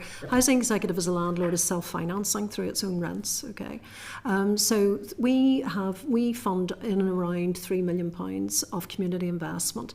So the community involvement side, it is about strong, cohesive communities, and it is about supporting that infrastructure. So we do that through supporting communities and the sort of 500 community groups that we work with and support and engage in. So it's about knowing the community. So we look at it as, so we have a responsibility to the household and the tenant, the individual tenant, but also the community around that. So we do that by way of investment, we do it by way of supporting the community infrastructure, but we also do it by way of programmes. So just to give you an idea, South Belfast, we had some years ago issues of newcomer communities moving into areas through a robust allocation process that has not wavered. The housing selection scheme does not change. It is to who is most in need and at the top of the waiting list. But we supported a programme to have a welcoming the local community themselves and the groups within that area, how to help integrate and to meet the neighbours and do that integration work. So I think I would have to give credit to the local residents associations and community groups within our area. That is who we work through. That is who, when incidents happened last year, for example, they were coming to us as much as we were going to them and asking for their support to dispel myths. So there's a lot of myth busting. There is a lot of understanding of the process and reassuring people. You know, some people may think there's a different housing system, there's a priority given. Giving that explanation, being the bearers of the truth and sharing that with people, going out and having difficult conversations with people who feel very strongly, and those conversations need to be had. And we do that through funding supportive groups, we do it through direct engagement, and of course through our patch managers. Every one of our areas has an individual patch manager, and doing that engagement. So it's right down one-to-one household level, and then with the wider groups. In terms of the newcomer community, Anthony, is there anything else in terms of how we engage with the individuals who are housed? I suppose my team came into play in January of 2023 on the back of some dispersal funding from the Home Office, and we were there really to manage the transition from asylum seeker to refugee with an accommodation focus. So, as Jennifer already explained, the housing executive's role typically starts at the point in which a decision is made and someone is given a notice to quit their accommodation. Then we step in from homelessness duty. What we have tried to do there is get in a bit earlier and get in a bit ahead of it if a decision's being made. They outline the process for asylum seekers. They explain what happens at the point in receiving a decision and have those early housing options discussions so that whenever they do receive a decision, it's going to be a period of upheaval, but it's not as much of a shock and they're better prepared for what comes next. What we do then, we link in and we make contact to establish what people's circumstances are, what their intentions are. Some people, when they receive a decision, choose to move on, move elsewhere, go to parts of Great Britain. Again, the accommodation provided through MERS is done on a no-choice basis. Yes. When people get their decision, they're free to go where they want and choose to do so. So we're finding about 60% of those people that come through the asylum route would then avail of homelessness assistance through the housing executive. And what we do there is we sort of would explain to them the process involved in housing application. We would also make the direct link into the local office, like Liam's team, for example. They advise of the date on which the move on's happening, what the family circumstances are, what the need is for temporary accommodation. And then it's about sort of trying to make sure that link happens and the application's actually made. Moving on from that then, they will go through a process of the assessment that Jennifer talked about, the points allocation, the award of homelessness duties. But we're also very, very conscious about linking in with support services at that stage as well. There's a very, very good dedicated refugee floating support service that covers the Greater Belfast area. It's delivered by Extern. So we make referrals to that to make sure people link in there. And they're really effective at managing the practicalities of that move-on process and making it a bit easier, really. So about 85% of the cases would come through the Belfast area. There's a bit of a gap outside of Belfast in terms of that floating support as well. But again, we try and avail of local floating support services to provide that direct assistance to manage that transition as well. So, yeah.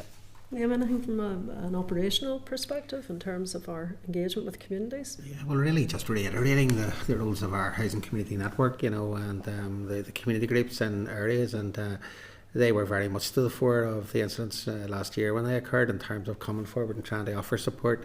And it's not easy work for communities as well, because there's different voices in communities and concerns about newcomer communities and so forth. But that network really has stood up tall, really, and has been very supportive of our work and on the ground in areas, offering tangible support and welcoming newcomer communities in, and whilst at the same time trying to address concerns of local residents as well. So that network is absolutely vital, and a big part of that is our patch managers being out in estates day and daily, talking to people, picking up issues and offering support where required. So we like very much to be front and centre in our estates, and get out early and be very reactive when issues do occur. Yeah. Sorry, that was a long-winded response, but apologies. But it's helpful, and I just want to place on record the value that I place as a public representative on patch managers. And I think in broad terms to the housing executive, you have a low churn of staff as well. People in the housing executive are embedded in our communities as well. They stay in their jobs a long time, and therefore they genuinely get to know the communities and they know what the issues are. So thank you. Okay, thank you. Sinead, please. Thank you very much for your information and for your briefing paper and documentation as well. So my question really is, how do you ensure that all the contingency accommodation is of an appropriate standard? And if it isn't, what is your response? In terms of our temporary accommodation across the board, yes, because obviously everyone in our temporary accommodation has come through, they're entitled to temporary accommodation, and therefore the standards of our accommodation is paramount. So before a single let, so I was explaining to you that over 3,000, so the vast majority of the provision is single let housing, individual homes, houses, apartments. So there is a criteria that we go through before we would take a property onto our books, and we assess that to make sure that that is of a standard that is suitable to us. Okay, so that is the first thing. We don't take a property onto our books unless it has met a criteria. The hostels, as you know, are managed and controlled and are assessed and monitored in terms of their standards. So the hostels, I think all of you, I'm sure, within your constituencies know of the hostels within that, be it a Women's Aid, a Simon Community, a Foylehaven, whatever, and you know that the standard of accommodation that is provided there. Bed and breakfast and hotel accommodation, the standard that we look for there is the not hospitality, forgive me, oh Lord. Residence certificate. Thank you so much. That's helpful. That it is registered, and the accommodation there is of a standard of quality. But of course, it is not where we want our applicants in temporary accommodation. That is why only 1% of families with children are in non-standard accommodation. It is absolutely, and we totally recognise, it is not suitable for a family to be in a hotel room with no cooking or washing facilities. That is not where we want people to be. That's why we do this move on, and we're very proactive in doing that.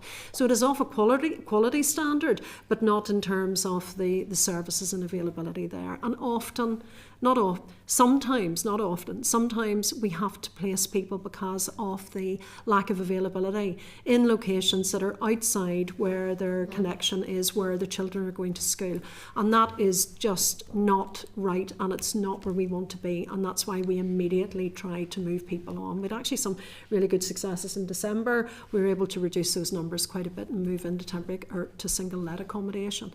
So standards are monitored, okay? We go out and check in those non-standard housing to make sure that they are maintained well and that they're being managed well.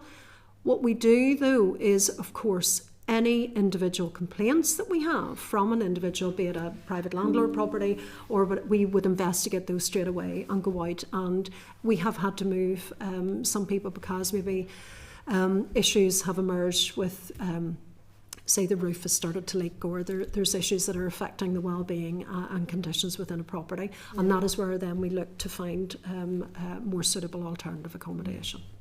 Thank you for that, and I suppose I have spent quite a considerable time engaging with yourselves in relation to that non-standard accommodation, because some of it is just truly awful.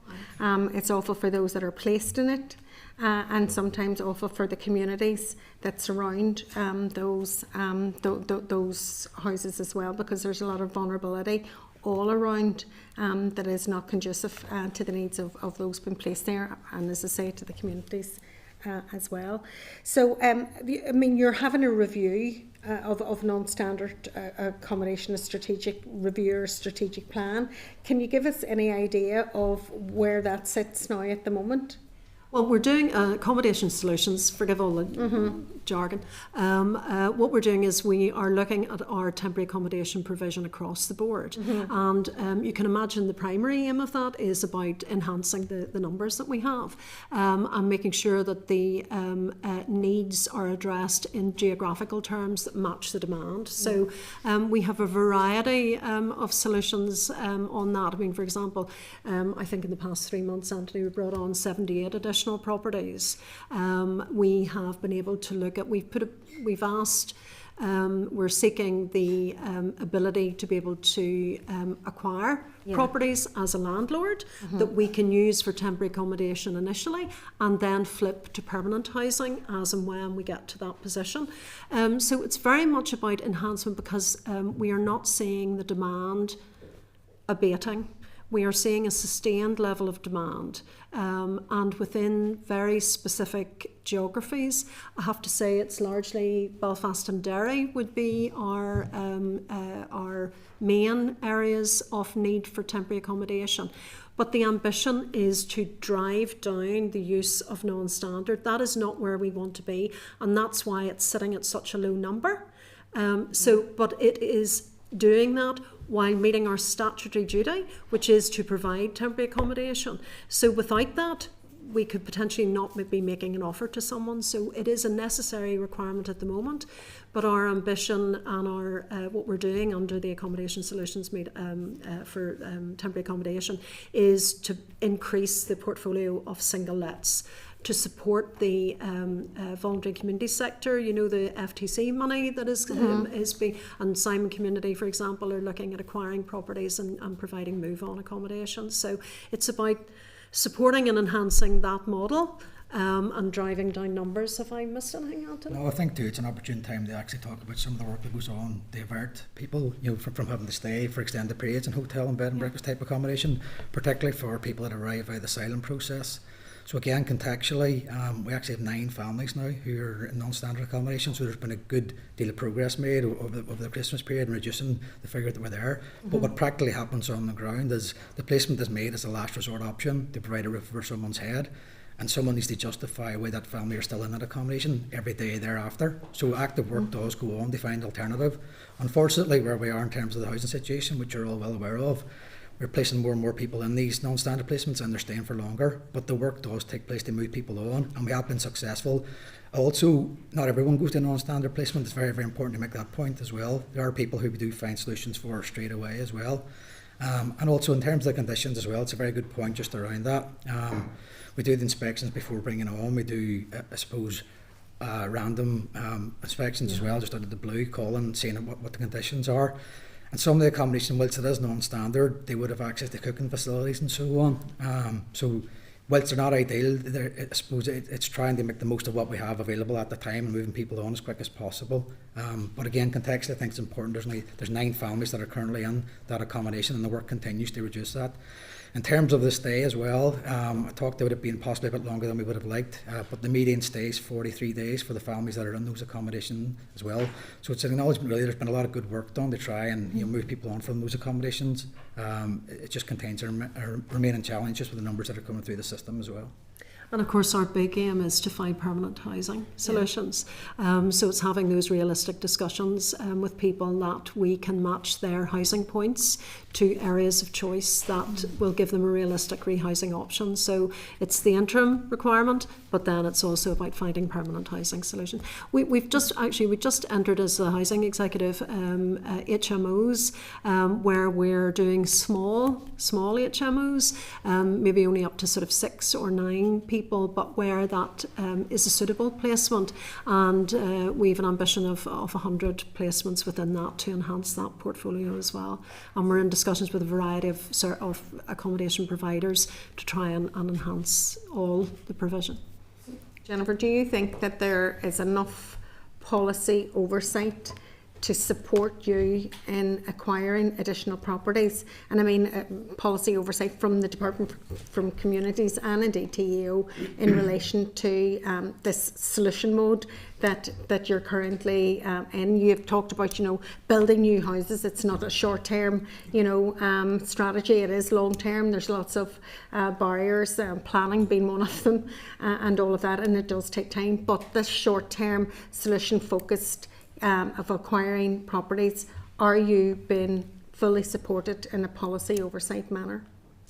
I can confirm we absolutely are.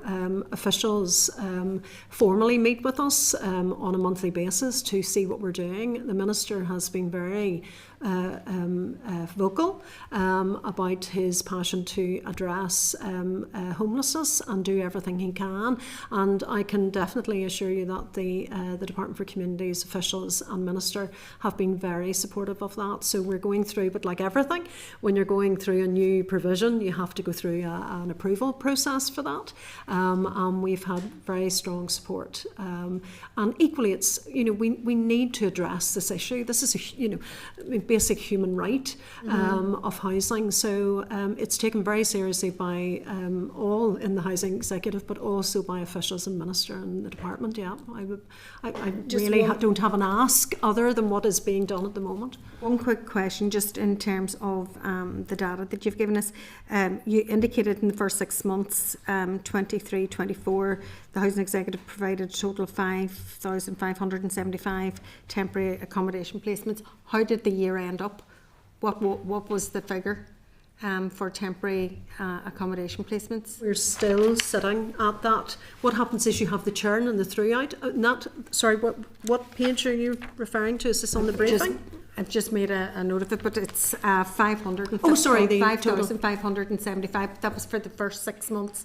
So what did it end up at? Because the previous year, I think it was 10,000. Okay, right. You know, I just want to see, is there a direction of travel with it? Is it getting bigger, or is it? So what we do is you have a throughput of temporary accommodation. So the temporary accommodation provision is sitting at 5,500 at any given time. That's properties. That's individual units. What we do though is we have made over 10,000 referrals to those, but it's throughput. So that's the same. So the static number of units is around 5,500, but we would make say 10,000 placements. So that's people who've been in and out. And so you always have that revolving door. This year it's remained at that 10,000. No, it has gone up from memory. We'll come back to the committee with the actual facts. The figure I have is around 12,400. Right, so it's significantly increased in the last. The numbers of temporary accommodation placements are higher this year than they were last year. The direction of travel is that we have to suppress them and get them down, because it's, you know, it's becoming uncontrollable now, and it's not a good form of dealing with homelessness in our society. Should it be for our new entrants into our communities, or for our existing communities? It's not good for anybody. Permanent housing solution is exactly the solution that we need, not temporary accommodation. Sorry, I just wanted to move on because of everybody else to bring in. Carol, please. Yeah, thank you for your presentation. I heard most of it and heard most of the questions. I'm just having difficulties hearing a lot of people. Jennifer, the issue around HMOs, the only question I would have and plea what I would have is that they're not all just placed in areas of multiple deprivation. The state needs to look up for opportunities elsewhere, because there's just a pattern here. Like I asked a question of migrant help, but it was probably more for mayors.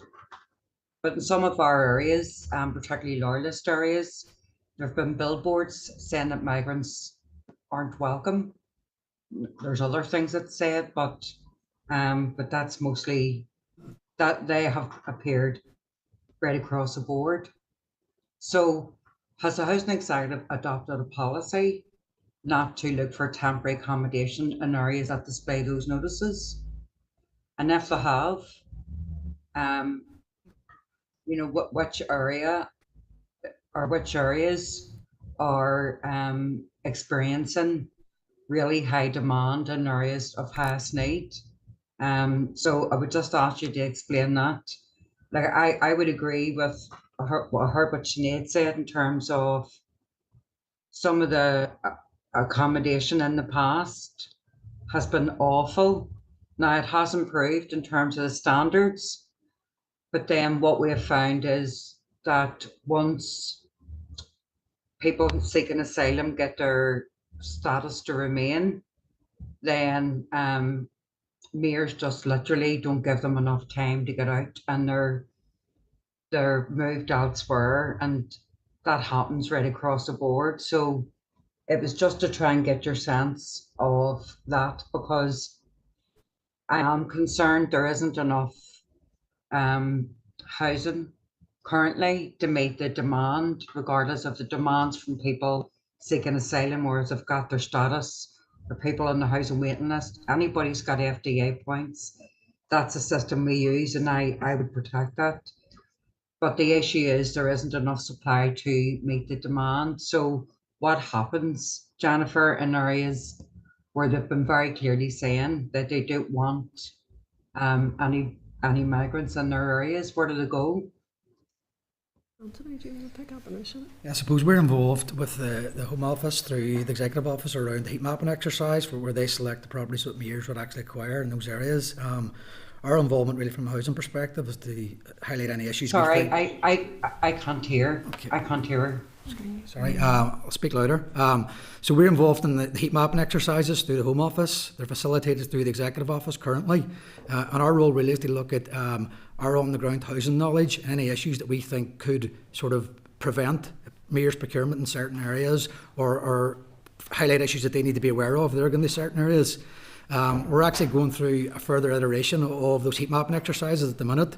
And my team are linking in with our colleagues in the local areas around the various estates, and it's actually done in an electoral ward area. But what I would say, Carol, linked to your point there, is that I'm finding the opposite. There's more of a pragmatic approach from some of our local managers around, whilst safeguarding people's safety is a primary concern, they are adopting a deal of pragmatism and saying that we can create no-go areas. So that's certainly been our experience on the ground. Some of the areas where incidents have happened have large numbers of people living there. So do we say that they all need to move out as well? But again, Jennifer talked about some of the work we do on the ground in our estates, about trying to tackle the issue head on there rather than moving people on and away from that. And that continues to be our approach, but stressing very, very much so as well around the safeguarding people's protection as well and safety. And the notice time. So is the housing executive sitting in the same room as mayors and TO working out these heat maps, or what's the process there? Yeah, it's the process currently. It's done remotely. TO compile the combined responses.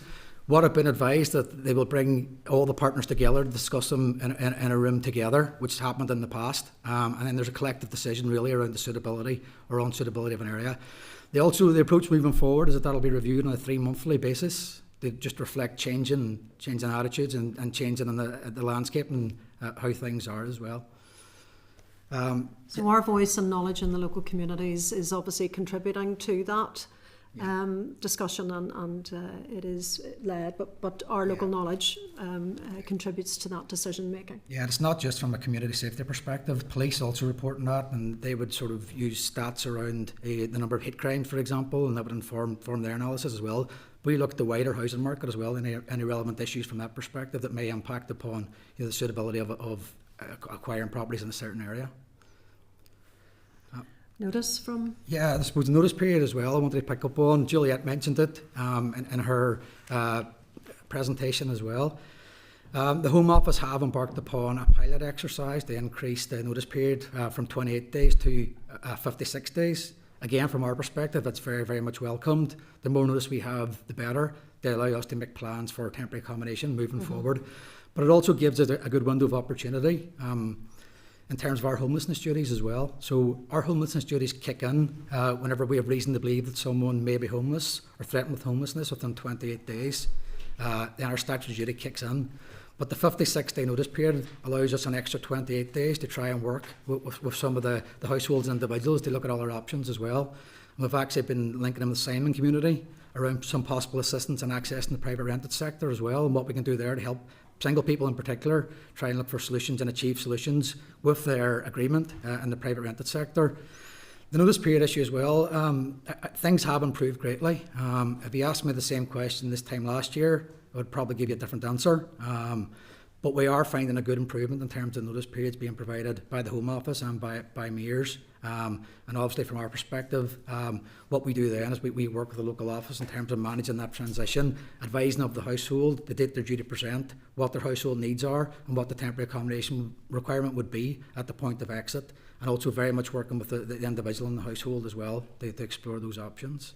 I think, Anthony, maybe just to reinforce the numbers of people granted leave to remain who do not seek assistance through ourselves, maybe just to reinforce that number again. Yeah, again, so our figures go back to January 2023 whenever our team was developed, and with detailed data from then. We're finding about 60% of the people would require homelessness assistance. The other 40% are a mixture of people who choose to go elsewhere. You find people particularly travel to London, Manchester, Glasgow, Birmingham. Some people choose to stay here as well and look after their own housing needs, be it through sharing or moving in with friends and so on as well. So I was actually surprised at the extent to which people did look after their own housing needs as well, given some people could be in the asylum process for lengthy periods of times. The levels of support are minimal. So it almost creates an enforced dependency at the end of it where they need housing assistance. So I was surprised by that, and pleasantly surprised that people are looking for their own solutions and moving on as well. The other point I just wanted to make about the move-ons is that we also have a weekly operational meeting with mayors. We have a data sharing agreement in place with mayors for telling us when people are moving, but we also have an operational meeting in which we meet and go through individual cases and work together with mayors to try and manage that move-on process and that transition as well. It's proved very, very effective in terms of, Carol alluded to some people being given very little notice to move out and being pushed out. Mm-hmm. Certainly we've seen great improvements in terms of people's knowledge about when they need to go, what they need to do, and certainly there's been massive reduction in, I suppose, crisis presentations to us. They're all very, very much by and large planned for now. You want to come back, Carol? Yeah, or is that you? Yeah, Jennifer, it was just the HMOs. I mean, I'm saying this, it's just representing an area of highest demand. There's been a number of HMOs that have been rejected recently, simply because the difference of a 10-minute walk in North Belfast, there seems to be a concentration in working class areas than what there are elsewhere. And so, I mean, I don't think people are being racist. I think they've just had enough of HMOs, full stop, because of traffic and all that stuff. But are you looking at Belfast city centre? Are you looking city centres? Are you looking further on out? Because I think it's important that we try and use every opportunity to give people succour, but at the same time, we need to make sure that we're increasing the supply of housing to meet the demand. And that's not through any fault of the housing executive, but it hasn't been happening at a pace. I hope I didn't give a misrepresentation of the HMO provision. We sought approval from the board to pilot up to 100 rooms, that is. So that's individual applicants for HMOs, not 100 buildings. And the housing executive, we're sitting at the moment, Anthony, it was about 10, isn't it? 10, 15. What we're looking at, Carol, is existing HMO licenses, existing areas in small numbers. So we're only looking for up to sort of 4, 6, 8, wouldn't go beyond that.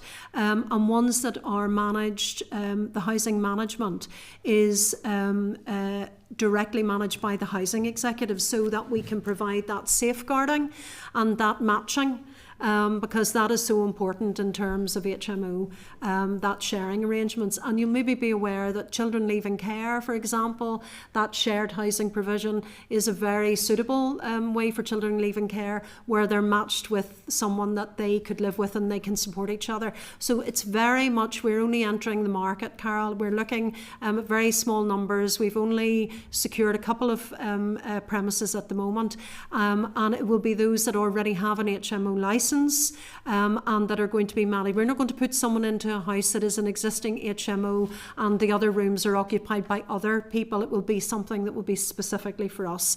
And you know, the housing executive, in terms of their housing management, is intensive. So it is done with that wider support, and obviously we've access through supporting people to supporting to floating support services as well. So it is being done very cautiously, and that was at the instruction of the board, who wanted us to be very secure in terms of the offer we're making on HMO. So we're only starting out on that, and happy to report back to committee on how that goes, you know, once we're into the process. And Chair, my final question is, are they all in Belfast? At the moment they are Belfast and Greater Belfast, and it'll not be lost on you that and it is not just for it is for homelessness, Carol, across the board. You know, it is not for a particular group of homelessness, you know, be it persons from abroad or whatever. It is in a broader homeless provision, temporary accommodation provision. Okay, thank you. Thank you. And Brian, please. Okay, thank you, Chair, and thank you, Jennifer, Liam, Anthony, for attending again, and for your information so far.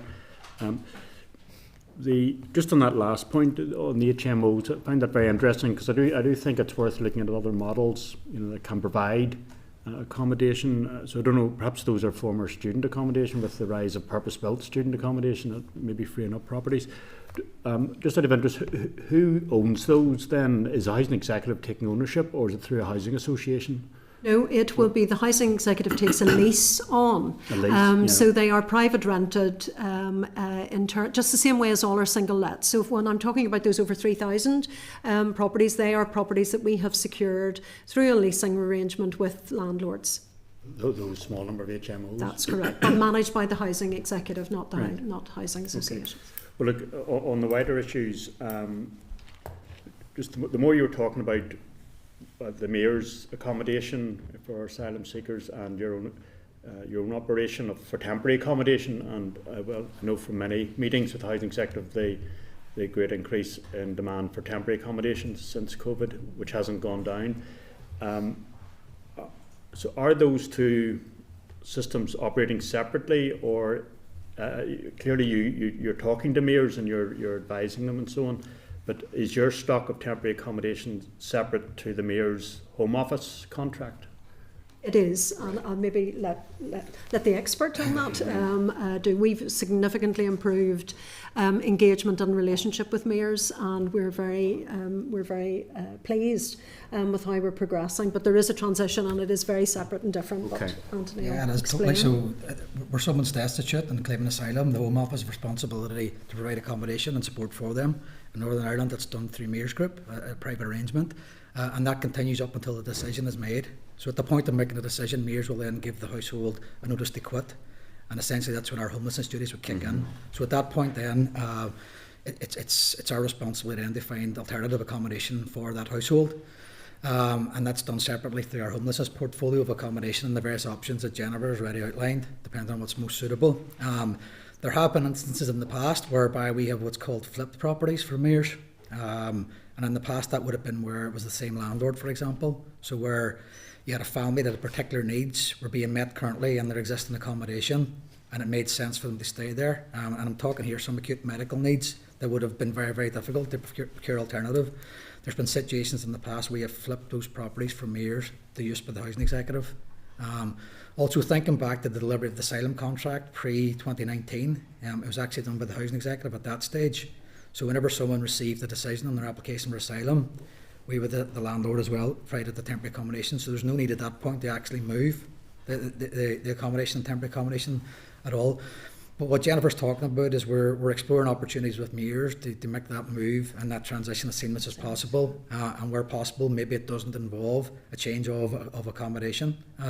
Again, it's very, very early stages of exploration and negotiation around whether it's practical or possible. But we are exploring a way that's, I suppose, more person-centred really. And at the point of making a decision, it doesn't turn someone's life upside down in terms of moves to other areas. Okay, thank you. In your paper provided to us, you refer in the last page, point 5, about the accelerated decision-making exercise by the Home Office, which has increased the number of people being granted leave to remain, and therefore coming to your attention for accommodation. It's gone from trebled from 34 a month to 104 per month between. For the period August 23 to December 24, does that mean the rate has started to go down, or is that just basically obviously December 24 is only last month, so has it continued at that? Basically, do you feel that rate, because that's quite a substantial extra number coming onto your books and seeking social accommodation potentially? Is it starting to go down, or is it still continuing at that level? It's not really. It's been sustained. It fluctuates month on month, but the average figure is 104 per month. The point you made prior to August of 23, it was 34 per month for the 2-year period prior to that. Then the escalated decision-making process kicked in, and the average has been 104 per month since then. In terms of our planning assumptions, we expect that to continue for the foreseeable. We do have good engagement with the Home Office in terms of the data they provide. The last published statistics that the Home Office provided in terms of numbers being supported here are about 2,600. So we work with the Home Office really to get the data we need to inform our homelessness service planning. And that's both in terms of the overall numbers, the geographical spread of where people are, and also an expected timetable of likely number of decisions moving forward. So the data we receive from the Home Office has greatly improved over the course of the last year. It was a difficult time last year in terms of the numbers, and at one stage it peaked at 275 last November. So you can appreciate the practical challenges that presented on that month as well. That said, there's been a noticeable change in, I suppose, our relationship with the Home Office. We have moved to certainly a more collaborative approach. The data's got a lot better. They've been more accommodating in terms of notice periods and sticking to those as well. They've also, they're in the process of bringing on board what they call Asylum move-on liaison officers. They've one appointed here, and they'll be a direct link for us to manage the move-on process.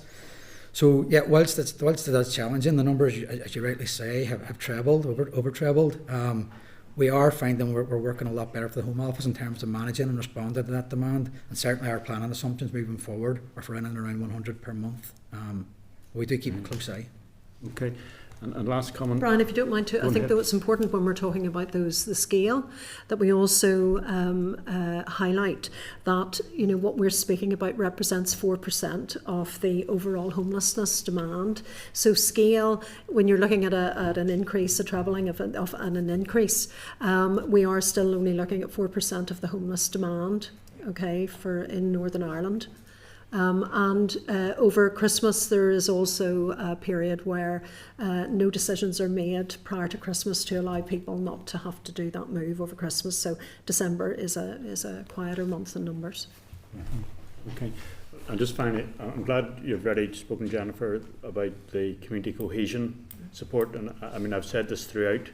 Rather than ignoring this issue, it's important to recognise its impact. It's not impacting evenly across society. It is particularly in areas of where there's highest demand for social housing and areas where there's lower value private accommodation, and private rentals.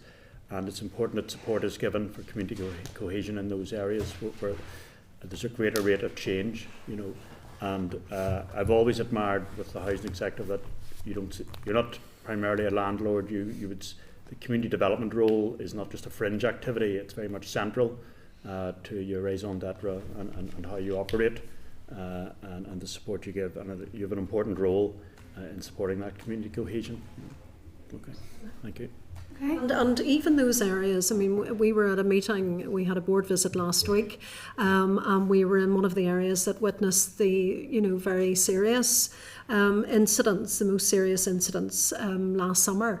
And, the inclusion and the cohesion that is within those communities that you cannot ignore either. We can't blight or badge an area because of incidents, because actually the numbers of really inclusive, welcoming and supportive integration that is also happening within areas, I think we must amplify that and recognise that actually in very many cases communities have been remarkably welcoming, and not ignore that and focus on those terrible scenes that we saw last year. And as others have seen, particularly when you look at schools, in primary schools, how well children are integrating. Okay, thank you. Timothy, please. Thanks, Chair. I suppose want to pick up regarding why the invite was extended to yourselves, regarding the slur that was made against the housing executive, that you were institutionally racist, both against the corporate body and against the 3,500 staff that you have. I certainly feel on the day that was a slur that needed challenged, much to the kickback from some of the members on the committee. But I do welcome Stuart's input today, and had he been a member on that day, certainly I don't feel it would have went as unchallenged as it did between members. And I was equally glad that the Minister came out after I tabled a question to say that the housing executive is not institutionally racist. Anyone who makes claims to the contrary should back it up with evidence, which has not been provided to date. This committee in the past, in the short time I have been here, there has been an apology has been issued. In this case, has there been anybody from this committee issued an apology to the housing executive for allowing that slur to be made, and indeed letting it go unchallenged? Before you continue, at that time I said that this was his lived experience and that we would invite the housing executive back to comment on it, and that is what we have done, and that was right and proper. It's not trying to create another controversy here. Well, certainly, Chair, yes, there is such thing as lived experience, but you can't just make slurs like that against the public body without challenging to at least give one shred of evidence, which didn't happen on that day. But I will move on, and there is an opportunity, if there wants to be an apology made by the Chair for not challenging that slur on the day. My place to challenge. You made an apology at a different committee meeting. Move on, Mr. Gaston, or if you would like to respond, Jennifer. If not, we'll move on. Moving on to the evidence that's submitted. Thank you very much for that. I want to pick up the notices, the 17 months of the discontinuation notices and the figures you have produced. I was asking Migrant Help earlier on for some figures relating to how many people are coming into Northern Ireland, and they were unable to disclose any of that. You've given figures that there was 1,367 of those with discontinuation notices were single. Have you any idea of the breakdown? When we hear of people coming to the country, indeed in the first instance illegally, we're told coming from war-torn countries, so you would presume it would be young girls, young women, elderly people coming to the country. Out of that 1,367, have you any idea of the gender, the age bracket of any of them people that are applying to the housing executive after they get their discontinuation notice? Yeah, I suppose that the data we provided was homelessness data, and essentially what that is we see as a referral for homelessness. It's come via the route of a discontinuation notice. We would certainly hold the data around the makeup of those households in terms of gender and age, certainly. I don't have it at hand here, but we would hold that on our homelessness systems. Is that something you could share with the committee? Yeah, we can explore whether we can share that and we come back to the can look committee. at the format for, and it's obviously homelessness data that we have. And happy to come back to the committee on that. Yeah, and moving on, 22% so of the 107 notices received were families, so that's 392. As a family, do you class that as a mother, a father, and at least one child? Yeah, they're families with children, yeah, that breakdown of those households, yeah. If we were wanting to collate an idea of the figures in totality, I know you look at it as households, but if somebody was looking to collate that as individuals, you could presume that would be 3 times. A minimum of 3. A minimum of 3. It'd be interesting even if you could give us an idea, because it would be helpful. If it's a 2-bedroom property, you're looking for a 3-bedroom property, a 4-bedroom property. Or if you go any higher than that, indeed in a lot of cases it'll need to be a special built property through housing associations, just to give us an idea. Happy to provide that. What we also have, though, we have people who would present as a single person household, but then under family reunification, they would also be entitled to bring over family members within a set parameters of who that extends to as well. So we would also have those amongst the cohort of people that originally presented as a single person household. Yeah, working locally, I suppose it would be mainly Mid and East Antrim. The managers there that would work with in the housing executive, they would maintain it's a small number of people that either come here illegally or move here from a foreign country actually come to the housing executive. It appears today from your evidence that those that do come and present to the housing executive, it's almost focused in Belfast, and then do you just see clusters out around the rest of the country? Very good description, actually. Yeah, essentially. So it was already said that the vast majority of people were concentrated in the Belfast area. The Home Office plan then was a dispersal plan that would see it eventually go into all council areas. We still haven't reached all the council areas yet, but I suppose our homelessness presentations are based on the council of presentation. So if the Home Office disperse them into Mid and East Antrim, then that would lead to homeless presentation in Mid and East Antrim from our perspective, and that's how we would respond. But certainly, yeah, the breakdown that we have is smaller clusters. Belfast is about 85% of our homelessness cases that have arrived via this process. We would then have smaller clusters. The City and Strabane District Council will come behind that, and smaller clusters across all our council areas. Yeah. The Mayor's notice period, obviously I welcome that, because 28 days doesn't really give anybody an opportunity to find an alternative accommodation. Moving that 28 to 56 is welcome. On that basis, has there been any thought process within the housing executive to award homeless points, move that then to the 56 days? Yeah, very good question. I suppose that would require legislative change. We're guided by the legislation that exists, and that would need to change, and that stipulates very clearly it's anyone who will be homeless or threatened with homelessness within 28 days. That said, someone could apply for a social housing application, which go alongside that at the 56-day period. And certainly we would see it as a good opportunity to do some preventative work, again linked to funding and budget.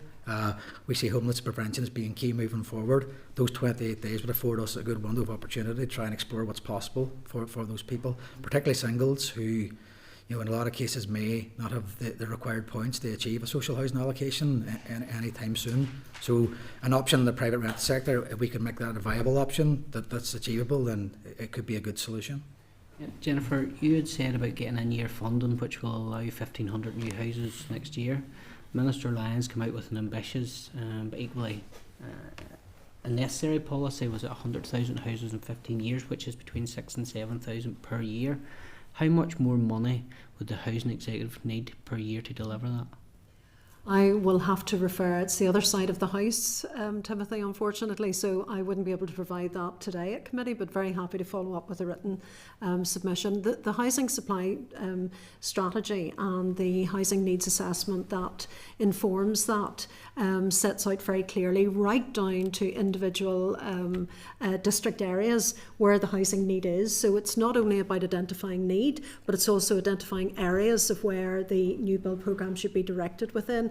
And that is a very in-depth document that quantifies that and projects the need as well. I'm very happy to provide that to the committee, and you can drill down into your own areas and see what that says. Thank you very much.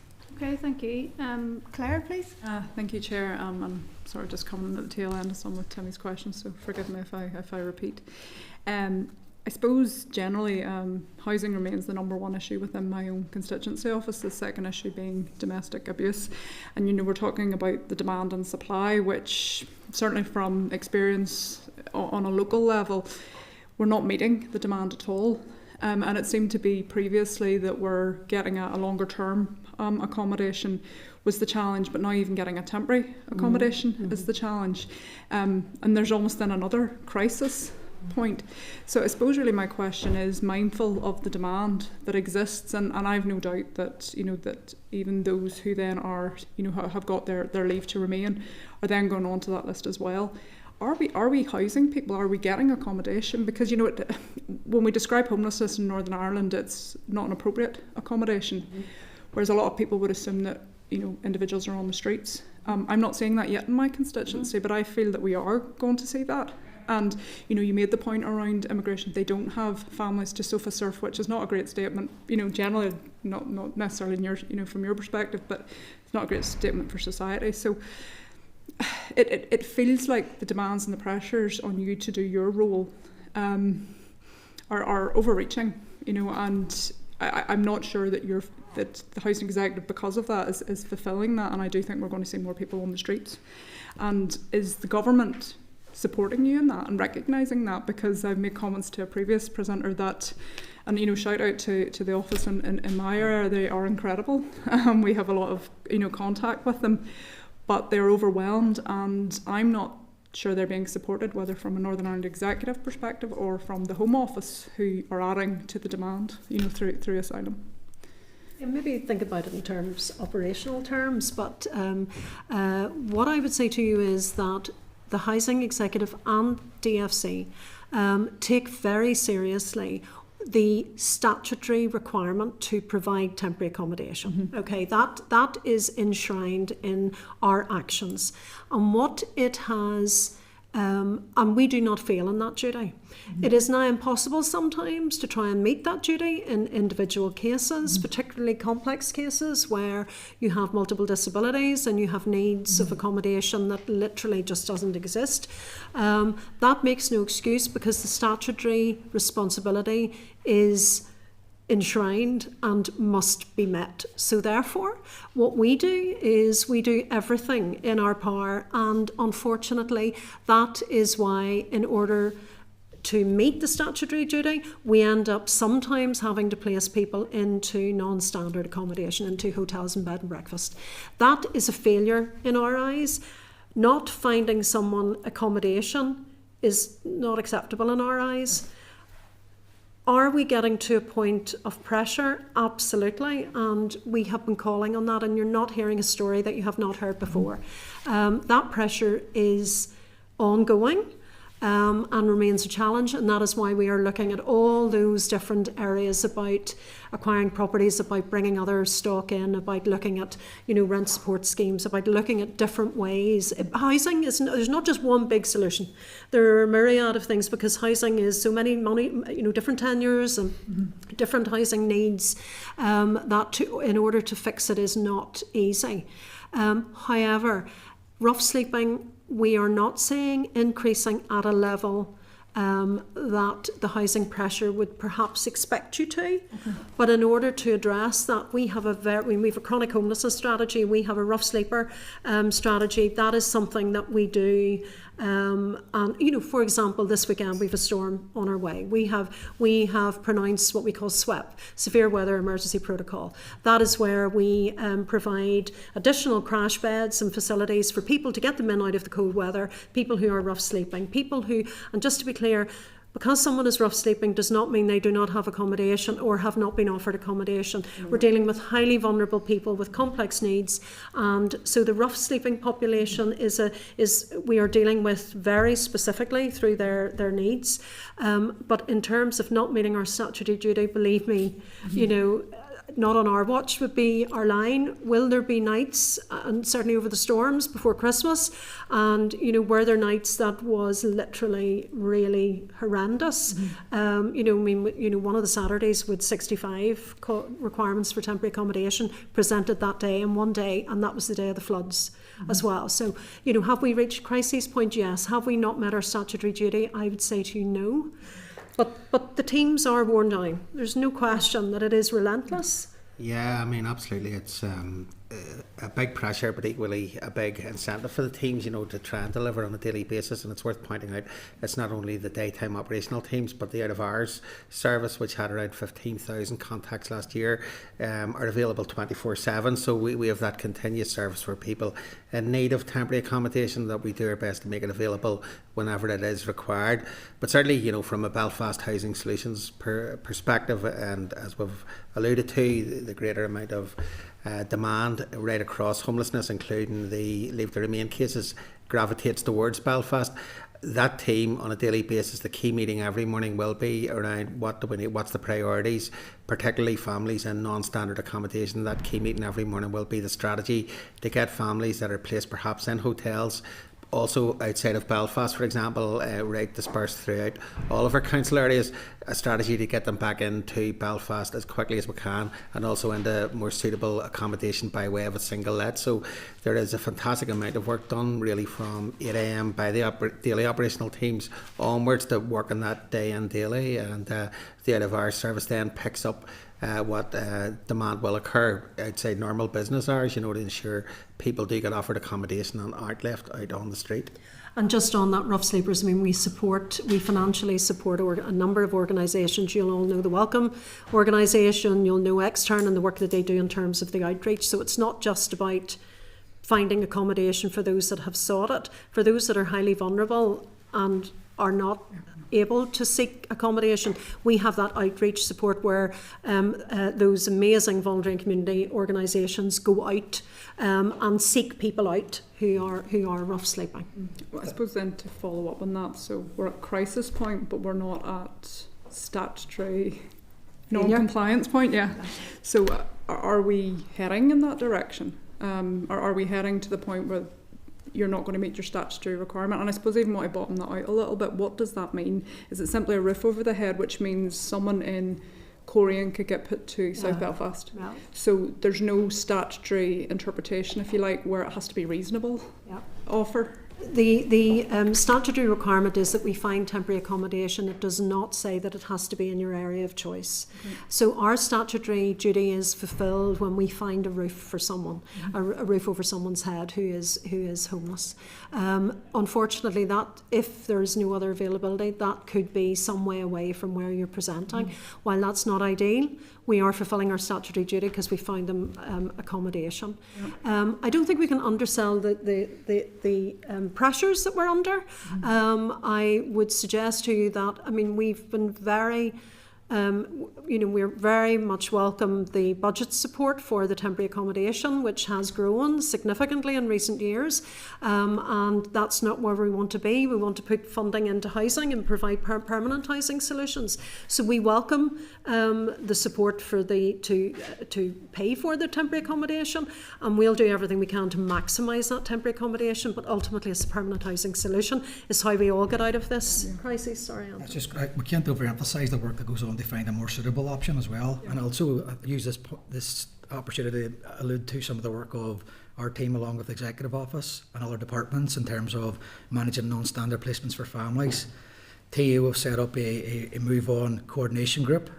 We remember that along with health and education. Through that group we have established data sharing arrangements with health and education. So we move a family as a last resort, say from Belfast to Portrush.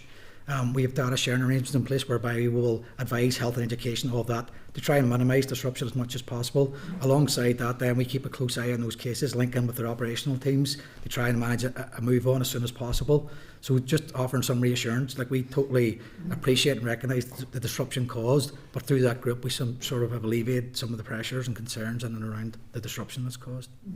One last question. Yeah, go ahead, and then I'm going to move on to a wee quick one. Go ahead.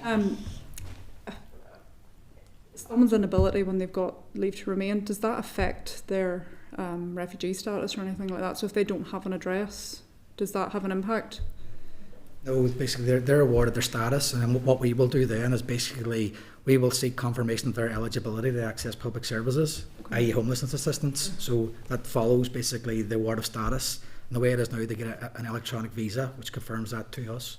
So it wouldn't prevent people from achieving an address. No. And everyone on a statutory base has a roof over their head, at least in Northern Ireland, is what I'm asking, despite, maybe people who are refusing it, that's a different conversation, but... right now, but yeah. Possibly one of the areas of concern moving forward and a risk would be people with no recourse to public funds and that failed asylum seekers, really. That's an area that could possibly, give us real concern around rough sleeping or the risk of rough sleeping. Okay. Certainly what we've seen in other urban centres like London, Manchester again, are a contingent of rough sleepers being failed asylum seekers. We don't have this anywhere near that here. But it's just an issue we have raised through the Executive Office and the Strategic Planning Group around recognising that risk and working across departments to try and manage that risk as best we can. Okay. And just we're not a housing executive can't provide accommodation unless you have full recourse to public funds. But just to be clear, I mentioned SWEP earlier. SWEP is about everyone in. Okay, so it is everyone, not just those with full recourse to public funds. So under those SWEP arrangements, those emergency weather arrangements. Okay, again, I think, sorry, Chair, again, just to acknowledge the Home Office here as well. Home Office paused move-ons from years accommodation when a SWEP was called for a period of 3 days. So you'll appreciate that SWEP creates additional pressures from us. Home Office have stepped in to help they pause cessations for 3 days during that period as well. Thank you. Something small. Just very briefly, Chair, and it's just an issue that triggered with me. I think we should never use the word illegal migrants in the context of any of this discussion. People are irregular migrants until they have either been granted asylum or not, and then they leave the United Kingdom. But language is very important. No human being is illegal, and I think every member needs to understand that. Okay, thank you. Harry, please. Thank you, Chair, and thank you, Liam, Anthony and Jennifer. In terms of points, just thinking of, and that also moves on to need, thinking of people with young families, children, disabilities, elderly. When you're looking for a property, do you also look at the areas where they're going? I mean, I'm thinking of services and needs, like shops, medical centres, stuff like that. I mean, it's one thing finding a house that's suitable for a family, but I think it's important the area as well. And is that creating much of a problem for you? There's no doubt, if I talk about in broader terms, okay, what you have for someone who is from Northern Ireland and knows their area and knows their community, they know the services and support that is there. So that, as you know, we are a choice-based housing selection scheme, so you choose where you want to go. And we just last year reviewed our allocations policy, our housing selection scheme, and we increased our areas of choice. So you remember, it used to only be 2. Now it's 99. Okay, so you can be much more wider in that, and that's giving greater opportunity to put your name down for many more areas than you were before. And that, I think, is a great change that we've made that will hopefully enhance people's housing prospects. Okay. With the leave to remain cases who've been granted permission to remain, often that is after a process of maybe at least a couple of years, where those hospitals, GPs, schools have already been engaged with. So choices are being made. They make the same choices in terms of where they want to live, and that will often be based around the children's school, around, if you have people with, particularly people coming from war-torn areas with, disabilities and need special medical treatment, etc. Wanting to be near those services is very much a reason for why they choose particular areas. Yeah, no, just echo that. I suppose it is choice-based, and we're, in terms of temporary accommodation, we're very, very conscious of the availability of services as well, and that's a key consideration in terms of where we acquire temporary accommodation and make placements as well. And we're very much about sustaining tenancies as well, Harry, and the conversations between the housing advisor who's dealing with the customer as an applicant before that person becomes a tenant, that would be key, because really if somebody puts down areas of choice where they don't have any support network, facilities nearby and so forth, that tenancy won't last for other practical reasons, so the key conversations will be around, well, you may want to go there, but what support do you have, what support do you need, what can we put in afterwards and so forth.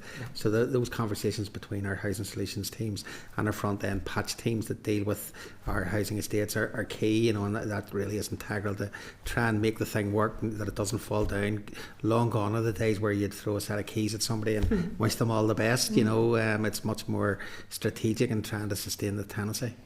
I think too, in terms of people's choices when post-decision, we are seeing more and more people choosing to remain in the dispersal area as well. The vast majority still choose Belfast, but we're certainly starting to see the impacts of dispersal. It will probably take years before the true effect, I suppose, are realised. But as people never be in Belfast, then there's no desire to go to Belfast, and particularly as support networks and so on, and support services build up in those other council areas, then we would certainly foresee that more people will choose to remain there permanently. In terms of, you mentioned housing need, can you tell me where is the greatest housing need? Oh goodness. You know what would be an easier answer would be to tell you where there is no housing need, because honestly there's nowhere nowadays. There are very obvious areas. Derry, Londonderry is a massive waiting list. South Belfast, West Belfast, North Belfast, East Belfast, so all of Belfast. So honestly there are pockets where you've got significantly more, but we used to have areas in the old days, Liam and I have been around that long, where you would have called difficult to let. There is no such a thing anymore in the housing executive. Points levels, gone are the days where you would have allocated on 20 points. That does not exist anymore. Even the likes of Ballynahinch, part of your own constituency, at some point in the past there would have been parts of Ballynahinch which might have been more challenging to let than not, but that is long gone. You'll know from that particular example that anywhere in the town there is highly sought after with big lists. So the days of low demand areas, as we once described them, are very much a thing of the past, which in many ways is a good thing, because it allows for more stable and sustainable communities. And the old saying, best time to have planted a tree was yesterday, but the second best time's today. Isn't that right? For supply need. Thank you. Okay, thank you. Just to let you know, the housing executive planted 1 million trees. There's just a wee fact for you. Thank you. Which we're very proud of. Thanks, Chair. Emma, please. Thanks. Hi, thanks, Chair. Sorry, we've been sitting here that long. No, you're 100%. Thanks very much for coming in. I think it was important. I suppose I would thank Stuart for his remarks there, and I'd like to associate myself with them. I think even the normalisation of that language is what makes so much of the state that we live in institutionally racist, and that's what we have to challenge, and there's a responsibility on all of us to do that. Really pleased to hear your I suppose discussion or conversation around that with the witness that we had, and I suppose place on record, I, like all of the members around the table, work with the housing executive on a regular basis in my own constituency, and I have to say I cannot praise the local patch managers enough. Like you have their mobile numbers, you lift the phone to them and they'll have a chat with you. So I really appreciate the work that's going on at a local level. We're in a sort of situation, it's the stock that is the problem. We're probably not in a very high demand area in Mid Ulster, and particularly in terms of asylum seekers, and as you've already outlined around the concentration in Belfast and then those wee bubbles outside that, but we just find that when we do have somebody that needs help getting housing, it's the fact that there are no available houses, as opposed to that there's a massive number of people seeking housing locally. So I want to thank you for coming through and answering so many questions in such detail as you did. I think that was helpful to us all, and appreciate the work that you're doing, and for taking the time this afternoon. So thank you very much. Okay, thank you. Is there anything else you think you didn't cover, or you would like to just leave us with? I do have to convey the working arrangements are very good. Anthony is on a number of sort of cross-department forums. The executive office lead on a number of them, and we continue to participate and the collaborate. It's the only way you get things done, is by all of us working together and sharing that information, and we definitely see a very improved landscape. Yeah, very much so. Yeah. That's a nice note to end on. So thank you very much. It was a long session, but certainly it was very, very useful for us as a committee. So thanks very much. Appreciate your time. Okay. Just before we move on then, just away from this sort of subject area, are there any actions that we want to take forward, or any follow-ups that we feel are needed? Housing executive had agreed to provide members with some clarity and answers. Okay, so if you can question. chase that up, yep. We've taken notes of the action we need to follow up, Okay. and we'll get that. Oh, that's brilliant. Thank you so much, Jennifer, and everyone. Thank you. Okay, anything else, members? Did we go? Did we go back to mayors? And I know you tried to get the mayor, but did we go back and express our disappointment? Yes, yeah, we asked them again, and we could write to mayors and ask specific questions if members have them. So that's the only thing I can suggest. I suppose, well, there's questions, but there's also if they could provide us with a written briefing around services and, you know, the current situation here in Northern Ireland and how they deal with complaints and how they're, you know, addressing some of the concerns over the years around the nutrition of the food and how they placed. Yeah, Go ahead. can I just have clarity? Is what has happened so far? So mayors were invited to come today. They declined. Because they don't operate under the Home Northern Office. Ireland, they don't come under us. They come under the Home Office.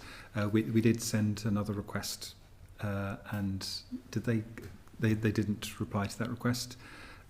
So that's where we are. Okay, so the ball's in their court to reply. So we have asked again. We have asked again. Okay. Reconsider. Yes. Okay. Well, we're waiting their reply to that then currently. And yet they've been willing to meet with individual MLAs on various quite keen, constituency issues. Yeah. So it's not a case of not wanting to meet with us. You know, I think the next time round it might be valuable to point out that they have met with us, at least on an individual basis. The public forum aspect of it. Yeah. Go ahead, Timothy. Were you going to answer? No. Okay. I just was disappointed that, you know, so what is the reason? So they sit under the Home Office, so on that basis, even though a number of committees, like today we've heard mayors deal with that, mayors deal with that, mayors deal with the other, but yet they are using, I suppose, their right to turn around and say, I'm not engaging with you in the public forum. Yes, but because their function isn't devolved. Yes. They're in receipt of public money. Not from here. Yes. Not from us. Well, taxpayer. Yeah. On that point, could we ask the UK government to be a conduit to them? Yeah. Carol, do you have any thoughts on that while we sort of process this? Go ahead. No, I mean, I think if I heard correctly, the fact that they're contracted by the British Home Office and normally wouldn't come, I think that's a cop-out. They've met elected reps and other fora. I think they should come to the committee. But I think we've written off to them, is my understanding. I think we need to see what their response is and invite them back. And how long ago was that? Was that before Christmas? But so the second. So the second one was we sent the request again following last week's meeting. I think it was right, okay. When Okay, the well, committee asked us to that's write fair, back. So Okay. Well, we'll wait and see. We'll give it a reasonable amount of time, and then if not, then we'll decide what we're going to do next. Okay, members, moving on quickly then. So just in terms of item 8 there, the inquiry into gaps in equality legislation. So the options paper is currently being drafted as regards potential committee recommendations and will be provided to committee at next week's meeting. Just to advise, the Christian Institute and Women's Rights Network have been invited to attend the committee on the 12th of February. So I suppose they're the two organisations that members have asked since we've come back after Christmas recess, and I'm just wondering if we can have agreement that would be the last sort of evidence session. That will just allow us then to tidy the report up and move forward in terms of agreeing recommendations on the final report by the end of March. Are members in agreement? Okay. Okay. So on that then, so if everything goes to plan, then just seek your agreement to schedule a committee motion before Easter recess on the final report. Yeah. Okay. I think we were looking at the diary today, but there's a significant World Day that day, wasn't there? Maybe towards the end of... Yeah, I left the list. Oh, you left the list. Well, we'll try and tie it in with some sort of equality piece, but yeah, okay. So, draft forward work programme members, you'll find that on page 46 of your pack. Are you content to proceed with the remaining briefings as set out in the work programme? Yep. Okay. Correspondence members, so you'll find that in your pack summary on page 55. Just want to refer you to the response we've got from the Secretary of State in relation to the status of the Castlereagh Foundation, and you'll see that they have referred us back to the Executive Office. So I'm just wondering if you are content that we now write to the department to see where they are at in terms of taking that forward. Okay. Members, page 79 of your pack, you'll see the correspondence from the First Minister and Deputy First Minister in terms of the Executive's response to the UK COVID Inquiry Module 1, and I think we mentioned earlier about possibly getting them in for a briefing around that. Are members content? Yeah. I think there were a few other items there of note, but does anybody else want to pick up on any pieces of correspondence at this stage? No? Okay, I just wanted to note that the information around the Mother and Baby Institutions redress scheme, I thought that was a useful update. And then I think there's a request from the Truth Recovery Independent Panel to come back as well. I'm wondering, can we fit them in the day that the departmental officials are coming to give us an update on the consultation? That might be a useful sort of panel. Yes, we'd asked, the committee had previously agreed for them to come. Okay, so this was just... yeah, so we'll follow up with that one. Okay. Anything else, members? Any other business? No. Okay, well, thanks very much, everyone. We'll see you again next week. Okay, I'll go ahead and sign these. Committee Room 30, Sound.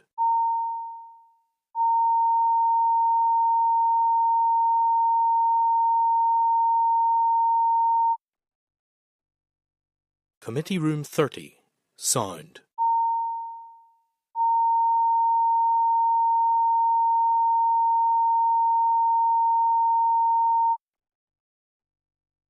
Committee Room 30, Sound.